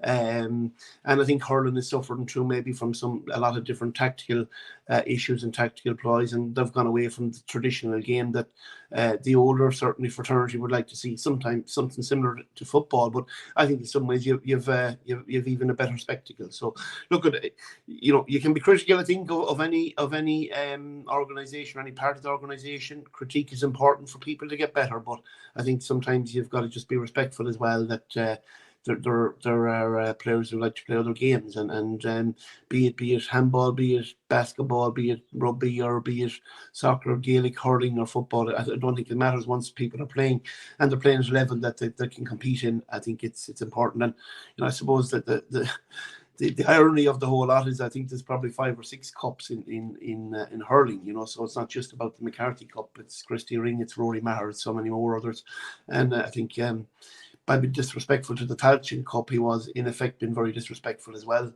to those cups that the lesser hurling counties play for. And I think it's no different to maybe Westmeath or Roscommon winning a Christy Ring or a Rory Maher or whatever it may be. That's as important for those lads and their ambitions as it is for the Kilkennys, the Galways and the Corks to win the Lee McCarthy. So look, it is what it is. Sometimes I think these things are a storm in a teacup too. But it keeps lads busy and it keeps lads talking and all that sort of stuff. It's funny you said "come what may." He should stand over his comments "come what may," because that was the name of his autobiography, actually, funnily enough. But the last thing I'll ask you, you're obviously a football man watching hurling. Do you think a lot of football tactics have infiltrated hurling now? Do you see a completely different game than 10, 15 years ago? Are they starting to morph into each other a hell of a lot? I suppose, to be honest, I don't really watch enough of hurling to say that I'd be familiar with a lot of the tactics of that. But I do see that a lot of it is the short retaining of the puck from puck outs, and the running game where it's a hand pass off a catch, and the lack of duels. I suppose really the lack of ground hurling has changed as well, obviously significantly over the years. But I think a lot of coaches now are being informed by different games. I see a lot of. I watch a lot of obviously Gaelic football and soccer and things like that, and rugby, and in particular ice hockey. And I can see you can see a kind of an influence coming across those games as kind of hybrid coaching and taking the bits and bobs of and the goods and bads of different sports. And yes, there have been morphed into Gaelic football. They've been morphed into hurling, I suppose, to a certain extent. And sometimes, that's a good thing. I don't think that there's a reason to kind of stay or keep a game within the confines that was born out of. And coaches will look to develop, and they will look to develop certain areas of the game. It's actually interesting listening to the Westmeath manager the other day. I thought he was very, very funny. He actually binned all his coaching thoughts. Just told the boys that have time to go out and bloody hit the hurl, hit the slitter, and sometimes that's what you have. There is an element possibly in the coaching for you of overcoaching as well, and players want to play, and players generally have intellect and they know how to play the game. Sometimes coaches are trying to build their game intelligence, which is fine, but it can go over the top, and it's striking that balance, which is key. And I don't know, was it on one of the podcasts yesterday? I was listening to David Clark. I don't know if there was a dig at a previous management around it, but you can see Mayo now. The lack of maybe technology type players and looking at GPSs and stats and all that. If the naked eye can't see what's going on the pitch as a coach or manager, you're wasting your time relying on stats. And I think that's probably something that happened in the past. In particular, I remember Colin Boyle been taken off in the Ireland final, and the man was having an outstanding game, but something in the stand was relaying information that made no sense to the game, to the manager, and the manager makes a call based on that. And look, I'm not saying James Horan made a lot of really good calls, but I'm just trying to draw the comparison between getting the balance between coaching, management and technology. And sometimes it spills over into the technology, where the naked eye of a coach that has experience and knowledge should really be able to pick that up on any given Sunday, which is whether it's hurling, football, or anything else. Yeah, the eye and the instinct, isn't it? It is, yeah. I mean, that's what it boils down to. You speak about the great coaches, the Guardiolas now, Artetas, Klopps, these guys. Even in the past, we've had it in Gaelic football. We've had, the beginning of Kevin Heffernan and Mick O'Dwyer, rolling on to like the Jim Gavins and these guys. They can spot it, and good coaches, good management spot that very, very clearly, because it's within the sphere of their game intelligence and knowledge, and they're able to deal with that in a minute in mini seconds. Yes, obviously technology will inform them at certain stages, and there'll be a lot of supports there, but I think really the good managers, they understand the Codys of this world, for example. There's many more, I'm just name checking a few, but there's many more who the difference between them is being able to actually dilute that information and make the correct decision at the right time. It's funny, I follow racing an awful lot, and Willie Mullins, all his decisions are based on gut and instinct and what he sees every day. And it's funny, a lot of them, he would take in information and stats and basically stuff, but it's always his gut, it's always his eye. And that Colin Boyle one was really interesting, because the talk was it was GPS that had him been taken off at this point in every game, and it was mad, because in an All-Ireland final, just because the fella's in a red zone doesn't mean he can't bust the gut for another 10 minutes. It doesn't take into account what's inside the lad or whatever. But just on Mayo, briefly, Shane, you obviously had Kevin McStay when you were with Bridget's when you won the Club All-Ireland in 13.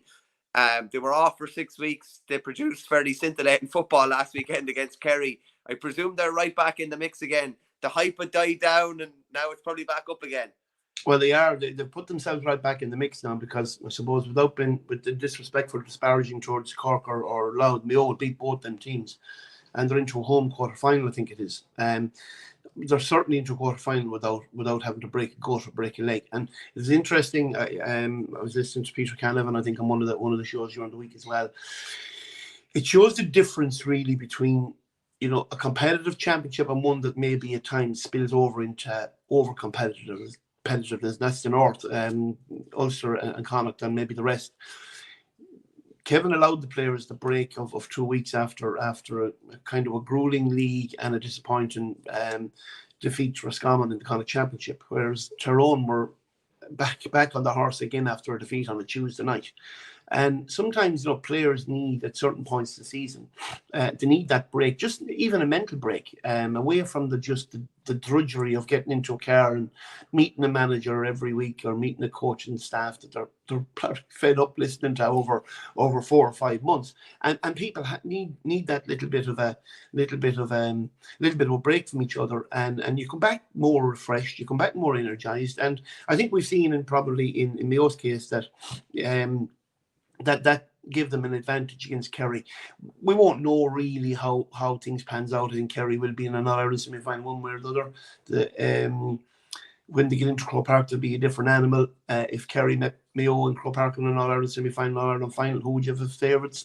Probably Kerry, but I think Mayo are on the right track. Kevin Aleem and his backroom staff, will be chomping at the bit now, knowing that they can prepare really efficiently and have the players in top shape for when they do enter Croke Park, or I'm not sure if it's a home game in the quarterfinal, but whatever it may be, that they're on the front foot. And it's interesting, they're playing different football. They're playing front foot football. There's an element of kick passing in it. Again, Lee Keegan alluded to it, I think, along with David Clark, that they're getting the best out of Aidan O'Shea in a more advanced position. But you can also see he's taking on responsibility, not afraid to maybe have a go for a score, take players on and get support up around them. And the football played in Kerry was scintillating at times.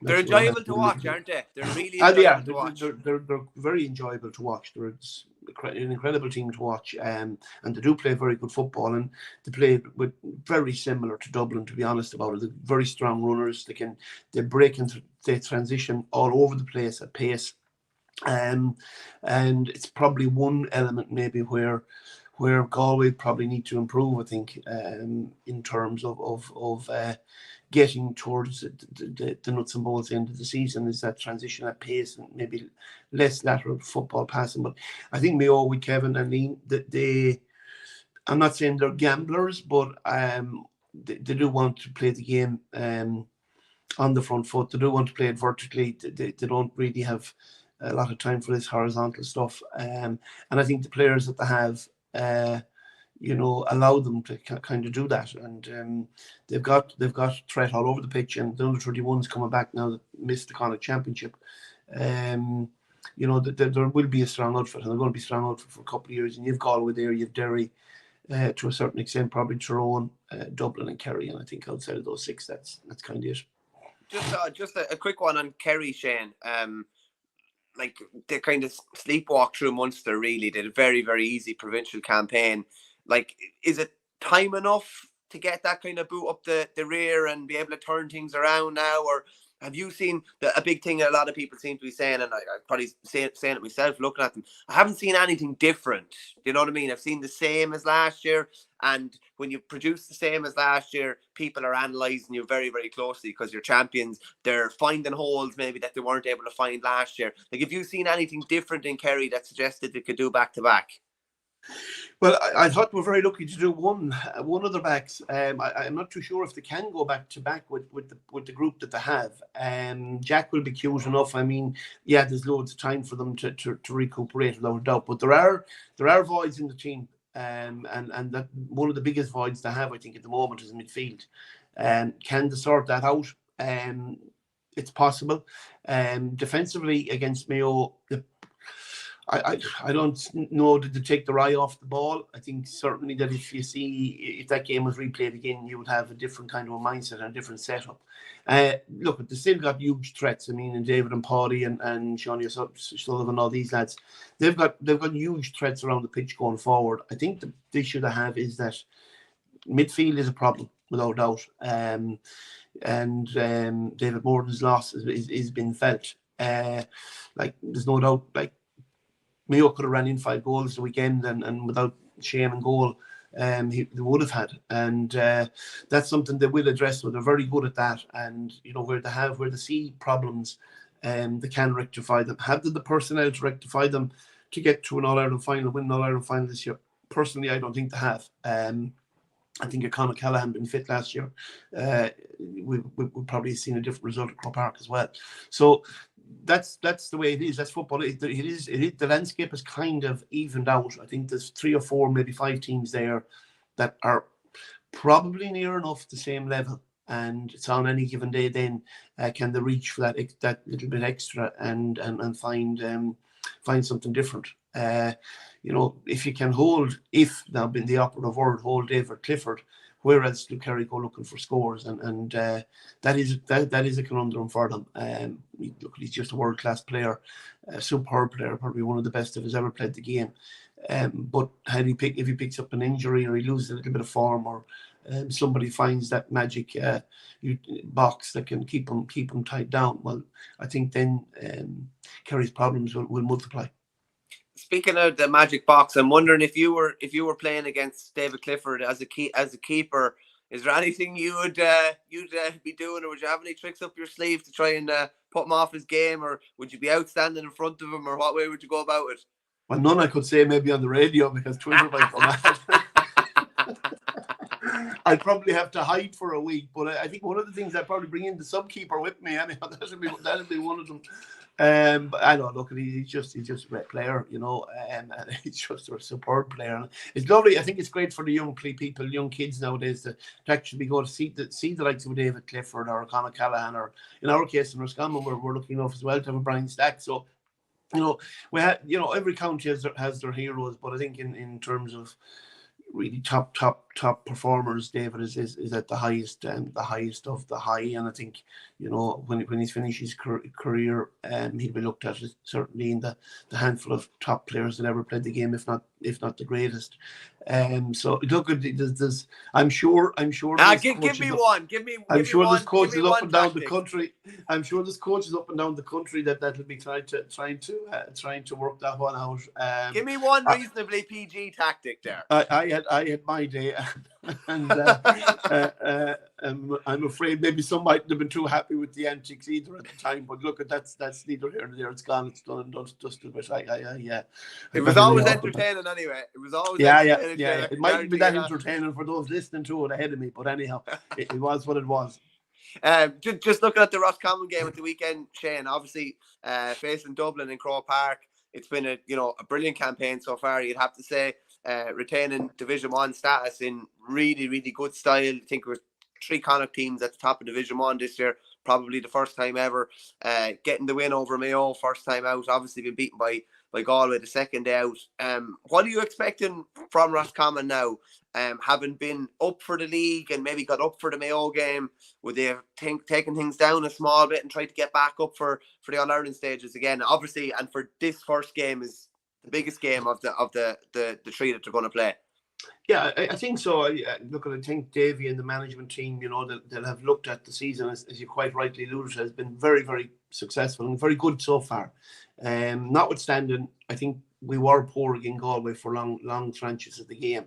And the reasons for that, I think, they're going to have to be honest about it. They're going to have to go back to the drawing board and say, well, okay, is there ways we can improve the way we play? Notwithstanding the fact that we're playing probably one of the best teams in the country on Sunday, is there ways we can improve our game to give ourselves a better chance against these teams? And the Mayo game, in many ways, is a kind of a benchmark of where we're at. We played very well for long periods.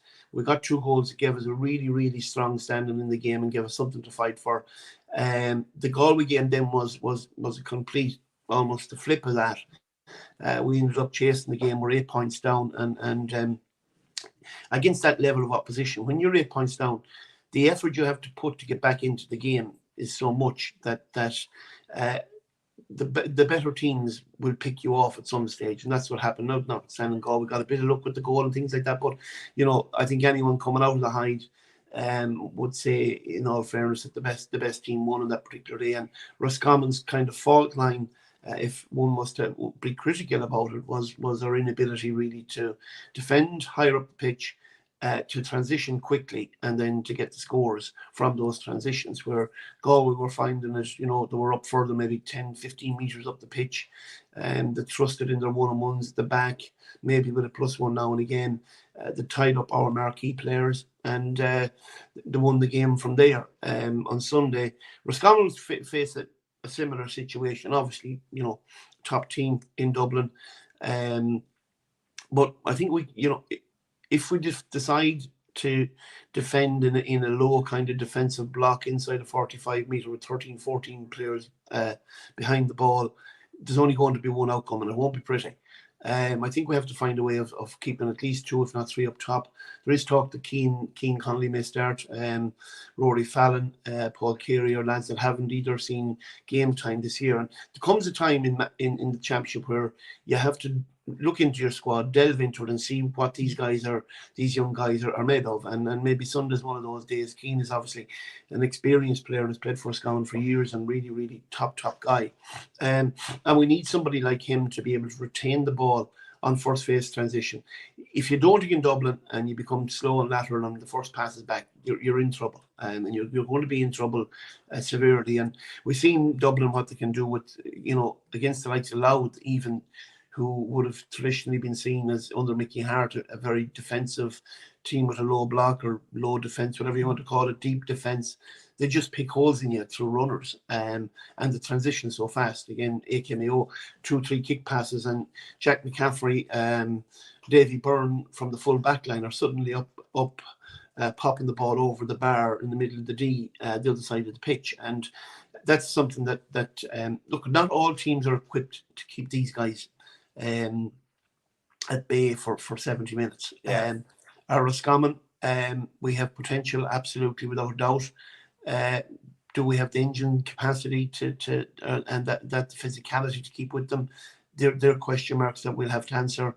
I think myself, being realistic, if we can keep to a really competitive defeat, when I say competitive defeat, somewhere between 5 and 7-8 points, that to me is a really, really good a good comeback from there. Particularly when you look at, you've only a week to transition into the next game from to Sligo at home, and heavy defeats take a huge, not so much physiological but psychological effect on a team.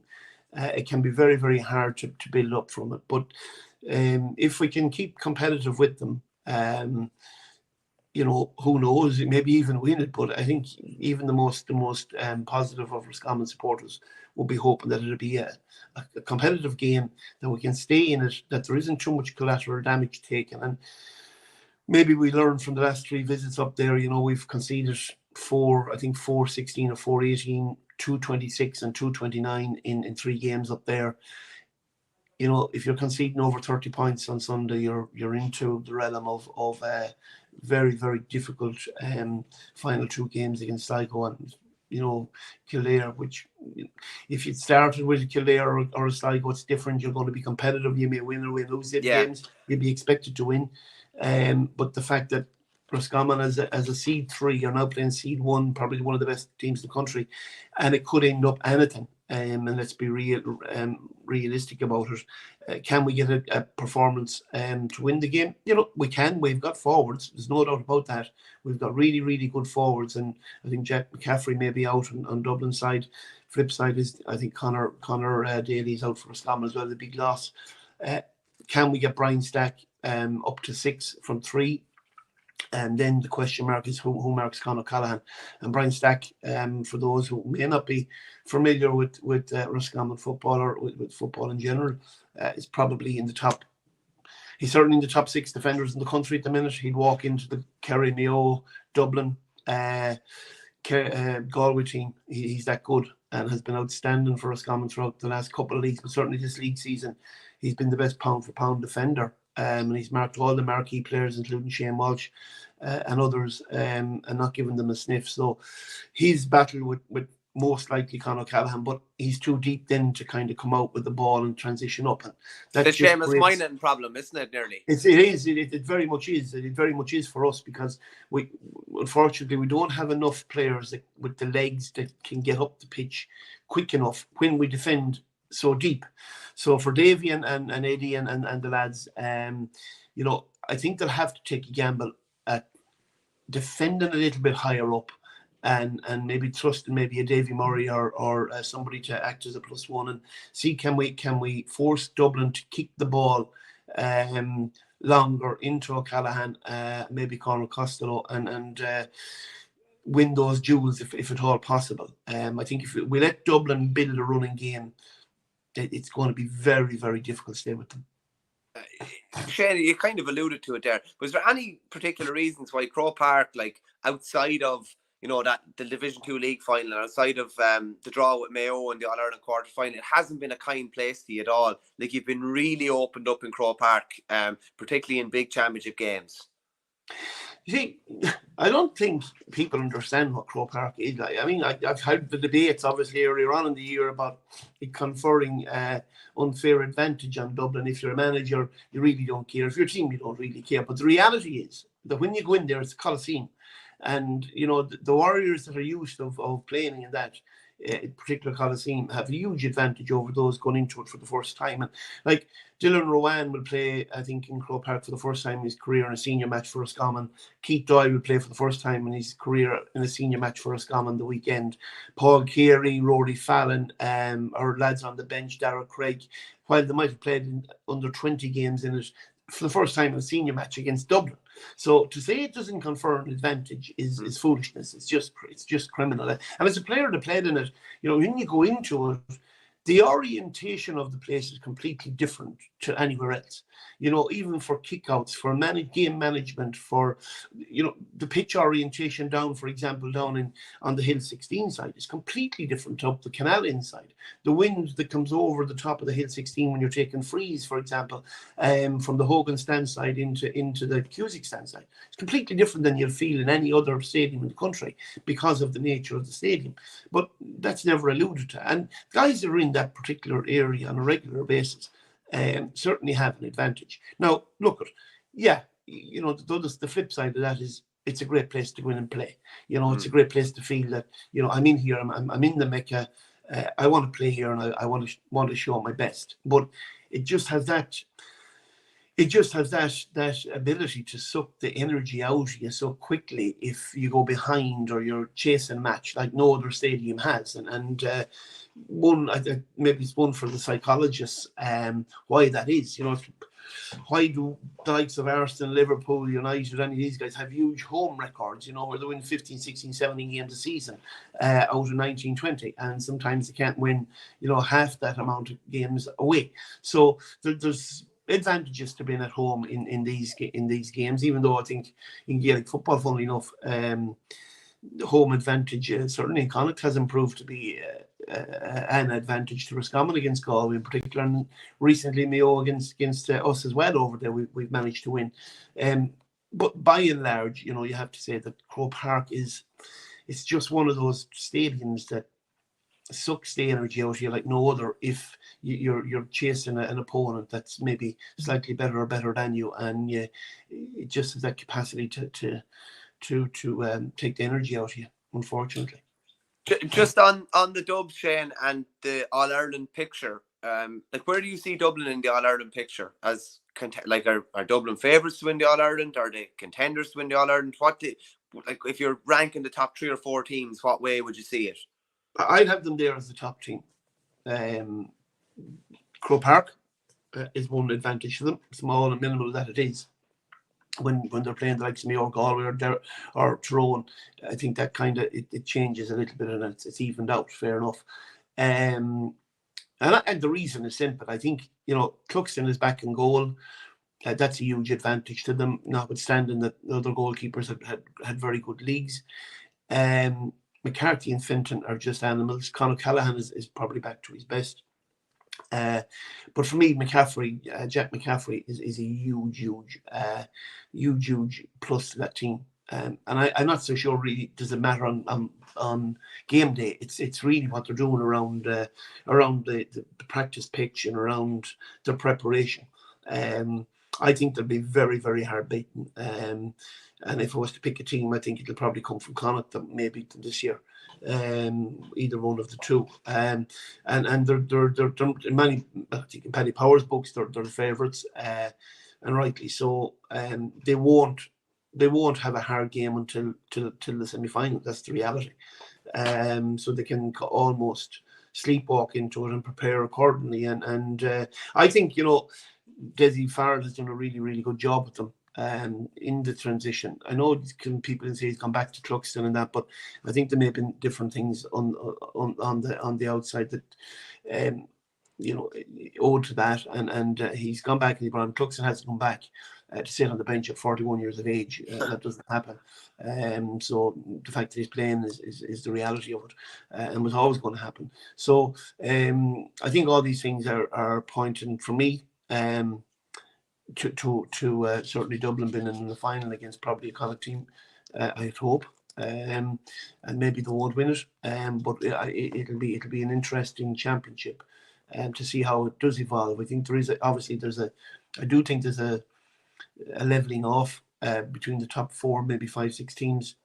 Derry could come into the reckoning, but there's kind of queries and question marks over them.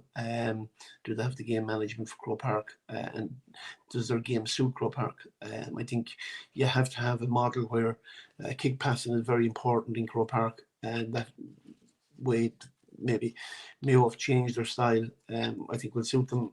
Galway have that style almost built in. So yeah, Dublin are definitely there and will be there, and that's the reality. Do you ever have any dealings with Cluxton, Shane, anytime you played them league-wise or anything like that, or any dealings with them at all? No, absolutely. I would have played against Stephen on numerous occasions back in the noughties.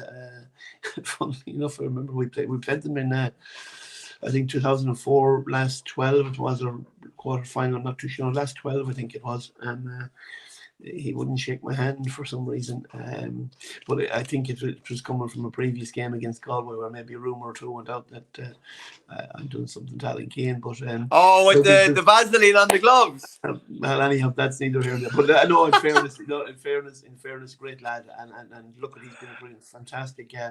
He's been a fantastic goalkeeper. He's been a fantastic servant to Dublin. And to come back at 41 as well, people say, why did he come back or not come back? It takes fair. It's a fair personal statement from himself to come back there and play, to put everything on the line again. People haven't spoken about that. They've spoken that, why would he come back after a 2-year absence? But to come back, obviously at the behest of management, takes a huge amount of character, and he's done that. He's put everything on the line, and maybe he's put undue pressure on himself and the team. But I think the way Dublin are, the way the top teams are, that pressure becomes a privilege, and they wear that privilege fairly highly on their badge, and they perform around it. So, I think it's to see an exponent of the game like himself back playing is good, and maybe teams will look at, see the certain advantages maybe that or disadvantages in playing, that they can take advantage of that, and that's again what coaches and managers will be looking at. And psychologically, I think certainly when you reach that age and goal, your experience and your knowledge is huge to a team, but also I think you tend to forget about mistakes very, very quickly. So he's one of those guys that is, he's been at the top, and he understands it. He understands what people expect, and going by his couple of performances so far, hasn't changed much over the last number of years. Just on the handshake, did he laugh at you or run away from you, or what way did he go about it? It was fist pumping before fist pumping was ever involved. What's happening here, mate? So fist pumping, but it was funny actually. I think Tommy Kerr was our manager at the time, and I think he was expecting it anyhow, to be honest. But that was only a bit of fun. Look, a bit of banter and a bit of crack. So I think that was we played in league games a couple of times in Parnell Park and in the Hyde as well. But he was only starting out that time. He was only a young cub that time. I was the older statesman, and it's funny how the time goes on and the decades fly past. And what was there a bit of skullduggery involved with Alan Kane and the handshake? No, I can't actually. Funny enough, I probably gone to a stage in life where I think it's Alzheimer's is setting in a bit early. I can't actually remember any of these things anymore. Apparently they're documented, but I can't remember them. Good man. Shane, just quickly before I let you go, any other games you're looking forward to this weekend? Louth Cork is a massive game for both, particularly Cork. Like Cork obviously retained their Division 2 status, but there was talk that they could end up teetering on playing the Tailteann Cup, depending on the results earlier in the league. Louth beat them when they played earlier on the league, 10-10. Then Cork were beaten in the first round of Munster by Clare. I think that's 7 weeks ago. By all accounts, I think Brian Hurley's going to be back, which is a huge player for them. But that's a massive, massive game for them. Like both teams need a result, but Cork really need a result. Yeah, they do, and it's a pity to see Cork football where it's at, really. In terms of languishing down with really, I suppose, the also-rans, funnily enough. But Brian Hurley being back is a huge plus to them. And Louth have had that 2-week kind of hiatus now to kind of dust themselves back down from the defeat to Dublin, and I think Mickey Hart will be very good at kind of boxing off the pair apples with apples scenario. They're back in now to playing a team that was in their own division. They're back into playing a team that they know they can compete against. Cork, on the other hand, will feel, as you rightly alluded to there, that this is a game that they must win, really, and they must win, I think, really from the point of view, really, of the traditionalist kind of nature and the size of both counties. That Cork need to get back on into some realm of competitiveness and into a last 12. If not, if they lose this game, they're basically out of the championship, because Mayo will beat them. There's no doubt about that.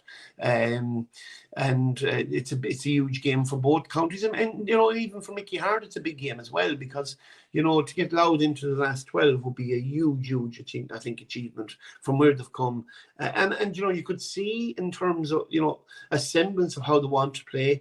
They just don't have the quality to kind of compete against the better teams, and that's okay too. I think are the Tailteann Cup team? They probably are, but a year at this level will do them really good. Can they stay at this level for a couple of years and really improve? I think they can. And for Cork, then the key is to kind of get up to this level and start competing at it, and try to get some sort of a competitive nature back into the provincial championship in Munster, and that's going to take a decade of hard work. I think it's going to take a long time.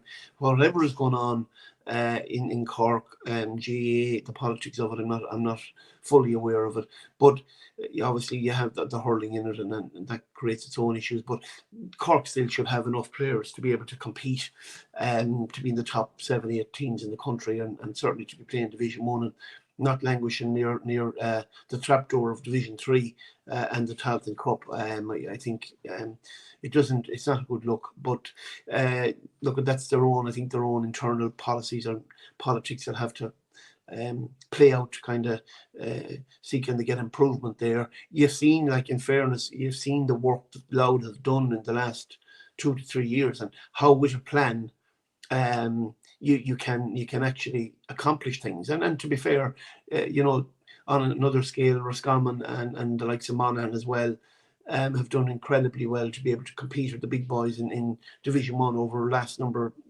of years, nearly a decade in our case now, between the 1 and 2. So if you have a plan and you have the players, you support them as best you can.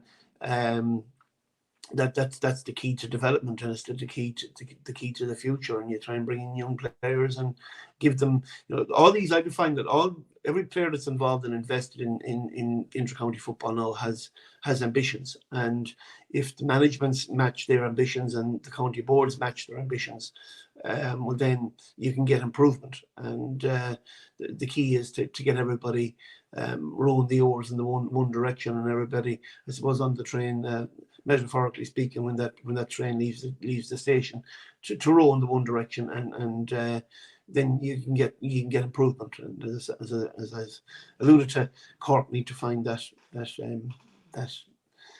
platform and that pathway. They definitely do. I let you go on this one, Shane, because I don't know how I've never asked you in all the few times I've been talking to you. Where did Cake come from exactly? That's a long-standing one, actually. Funny enough, my initial nickname when I was a Gosling was Tiger, after my dad used to play football. Played football with Castlereagh and won a number of county titles, and his nickname was Tiger. And my young years, that was the nickname. But a very, very, very good friend of mine who regretfully passed away very young, Kieran Webb.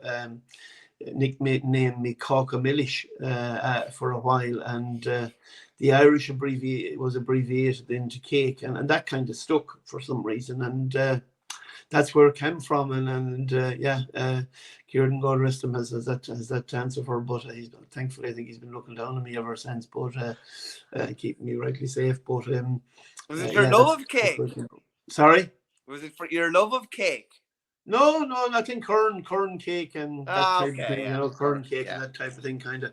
Actually, to be honest about it, I do love cake as well and sweet stuff. So, I have to watch my cholesterol and my diabetes. Well, not diabetic, but my sugar intake. Once you put sweets in front of me, not good, and sweet stuff. So gateau cake and things like that. Funny enough, when I was playing with Athlone, then it kind of took on a whole new meaning, because gateau were the sponsors. So you got to get a gateau cake, was used to be sang behind the goal.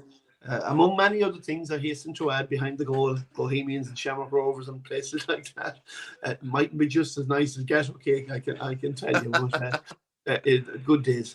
Good day. Are you involved with anyone this year, Shane, club-wise? I know you're involved with Durrow a couple of years back in Offaly. Yeah, no, we've been involved. Owen Mooney and I and Porrickmore and Shane Carroll were involved with the club. A small club just outside Athlone, Colliery, but now hopefully becoming a big club, senior club for the last 2 or 3 years. We've been beaten in Westmeath in the last 2 quarter-finals. We're the only South Westmeath team now in the first division, so the likes of Athlone and Gary Castle and Castledaly Moat are all Division 2, and Colliery are thankfully Division 1. Very good young team. Going in the right direction. Captain of the Westmeath team, Kevin Maguire, last year will be from Colliery, great lad. Again, one of the top fullbacks in the country. Conor McCormick, Shannon Baker will be Ollie's son, playing with Westmeath as well. So yeah, very, very good club. Great people. One of the best chairmen in the country, Richie Higgins, and Keith Dolan, secretary, and others. Just brilliant, and going really, really, really very much like I think Bridget's maybe 20-25 years ago. Young team, very ambitious, and hopefully we can go maybe a step or two further this year to compete to win the championship. Just the last one, just on Westmeath, seeing as you have a fair insight into Westmeath. They're playing Armagh at the weekend. Armagh obviously coming off, extra time and penalty defeat. Is there any hope of an upset here? I heard David Brady there on one of the shows here, giving Westmeath a chance. Westmeath have really good footballers. They have as you seen last year in the Tailteann Cup run. They've really, really good footballers, and possibly I think they should be competing really at the higher end of Division 2. This year they struggled in Division 3, but most of the games, to be fair, were relatively close and relatively competitive. Desi will be, and his backroom team will look at this Armagh game as one that, they could actually, if they come with the right attitude and the right game plan, they could actually give Armagh enough food up there. The problem, I suppose, that they have is that I would see with Westmeath is they have a number of players that are post that 30 mark, even up in the 32, 33, 34 mark, and they have a lot of football played. And they're probably gapped in between those and the younger lads coming in. There isn't enough maybe at the mid-20 range. So for those, for some of them it'll be the last run of the road, I think, and the season, to try and see can they put some respectability on their in their careers, maybe on a high note, not so much respectability in terms of they did very well last year and won the Tailteann Cup. They probably haven't kicked on, I think, the way they would like from last year. I would have thought they would have wanted to win Division 3 or certainly get promoted. That didn't happen. But they've had a break now. They've had time to freshen up and look at a few different things and look at a few different players. And the likes of Rowan O'Toole and John Heston, they have players that can hurt you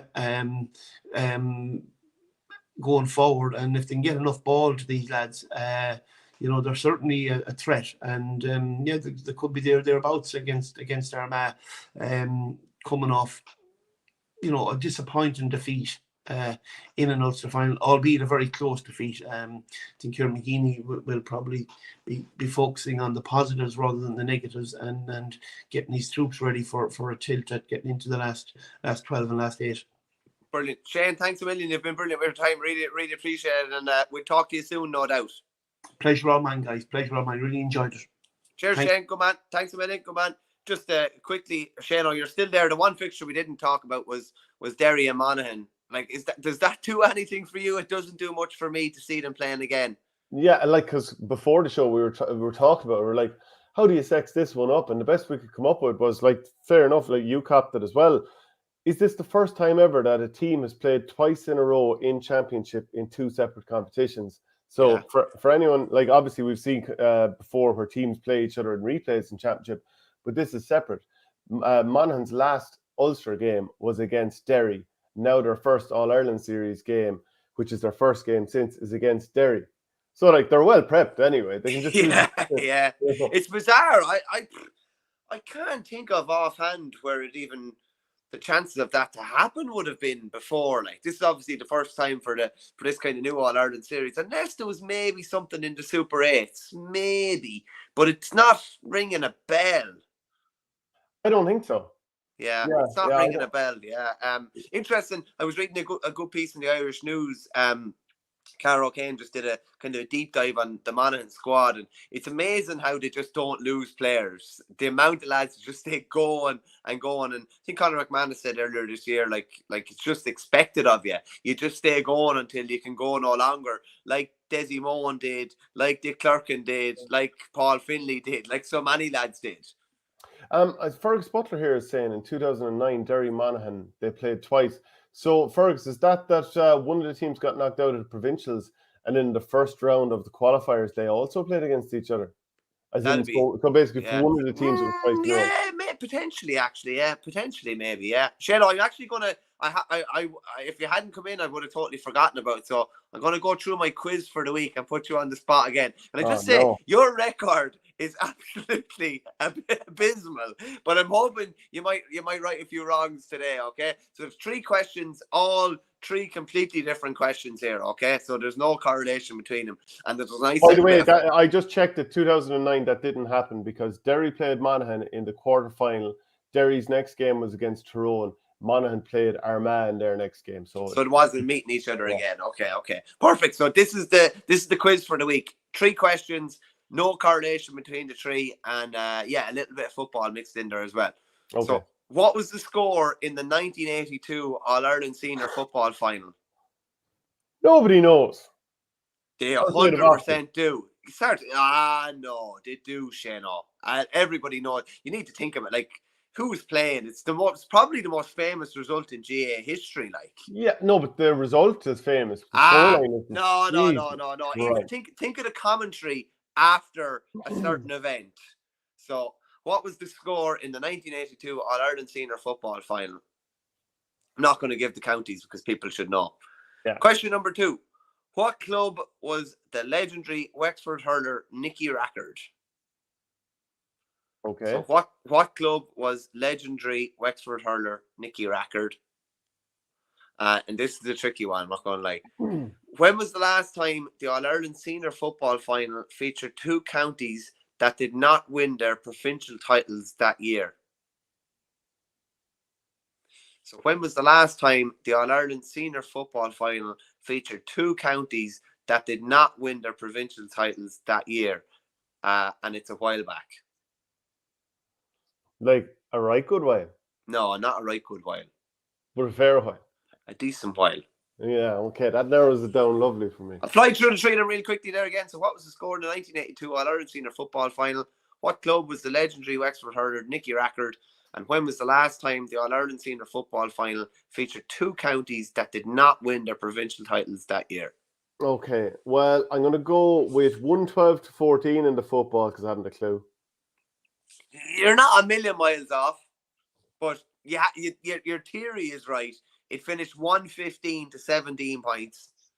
Okay, so what was the like, was there something said in the commentary after? There, Like, no, something- just that there was a goal in the game. Like, so there was only one Yeah. goal, obviously. Yeah, I would have thought now you got that. You get that now. You being see, honest. my uncle is married to Seamus Darby's sister, so I'm never going to not know that it's Seamus Darby who scored the winning goal.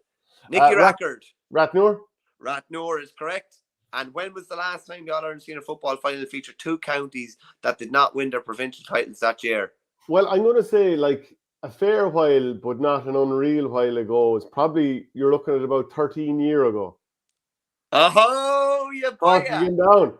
Cork again down. Yeah. That was. 'Cause I was thinking straight away, there was a couple of years there where Kerry might have lost to Cork in Munster, but beat them in the All Ireland, and then I thought, well, maybe flipped around the other way, and I knew Down hadn't won it. Yeah. No, that was a good one. Podge Doyle 1990 had Offaly 115, Kerry 17, correct. Ratnor, and he'd missed out by a couple of years. He had 2008, but very good on the score. I think a couple of people got the score. Did your boy, did he write the questions for you? Andrew No, Johnson? he didn't, but I'd say he was on Mr. Google, I'd say. Yeah, just that they were tough questions. Now the Ratnur one, that I was like, do you know what, that one will get me out of jail. And then luckily I saw someone type in Cork versus Down in the answers, and that's why I had that. I was wondering, right? Okay, I was wondering. I gave it too much credit. Yeah, a couple of comments in. John Noonan, watch the Tip v Limerick match again. Referee must have relations from Tip, is all out. Will you go ahead, John? If Limerick and Tip get out of Munster and meet in Croke Park with a decent referee, Tip won't last. Hurling 1234 says the All Ireland Under-20 final Cork v Offaly is on about the 2 and a bit days before a lot of them sit the leaving cert. I think it's very unfair in them. Whoever win can't celebrate, really. Yeah, well, the likes of Adam Screeney isn't old enough to be drinking anyway. No, it is a tricky one. It is a tricky one. But like from Offaly's point of view, to have Charlie Mitchell and the other two and Sam Burke and Joe Hockler available is key. So if they've been playing the same day, that would have been very. Same with Owen Downey. Same with Owen Downey. Yeah. Listen, I think the boys would go out. They go out and enjoy themselves on the Saturday night and get back into the books probably Monday morning again or something like that. Listen, it's probably not ideal, but you'd be on cloud nine going into and leaving cert potentially as well. Well, you know by the Schmerkometer, there's an old sideswipe coming your way, which is, sure, look, if they don't do the leaving cert this year, they can always try it next year or the year after. Like and again. There's no limit. It's it used to be back in the day where you could combine leaving certs. I imagine that you just do one subject every year, do the 6 years, and end up with the 600. Probably still wouldn't get the 600. Yes, that'd be ideal. By the way, people, there's the Poacher and Barley show that's coming up later this evening, Thursday evening. Also, a reminder, if you need to get your fundraisers done, email events@ourgame.ie and we can sort you out there. So we had a great one not so long ago on Row More. And the audio podcast will be on patreon.com/ourgame. Michael, that's the height of it. We'll chat to you later on. Cheers, Jello.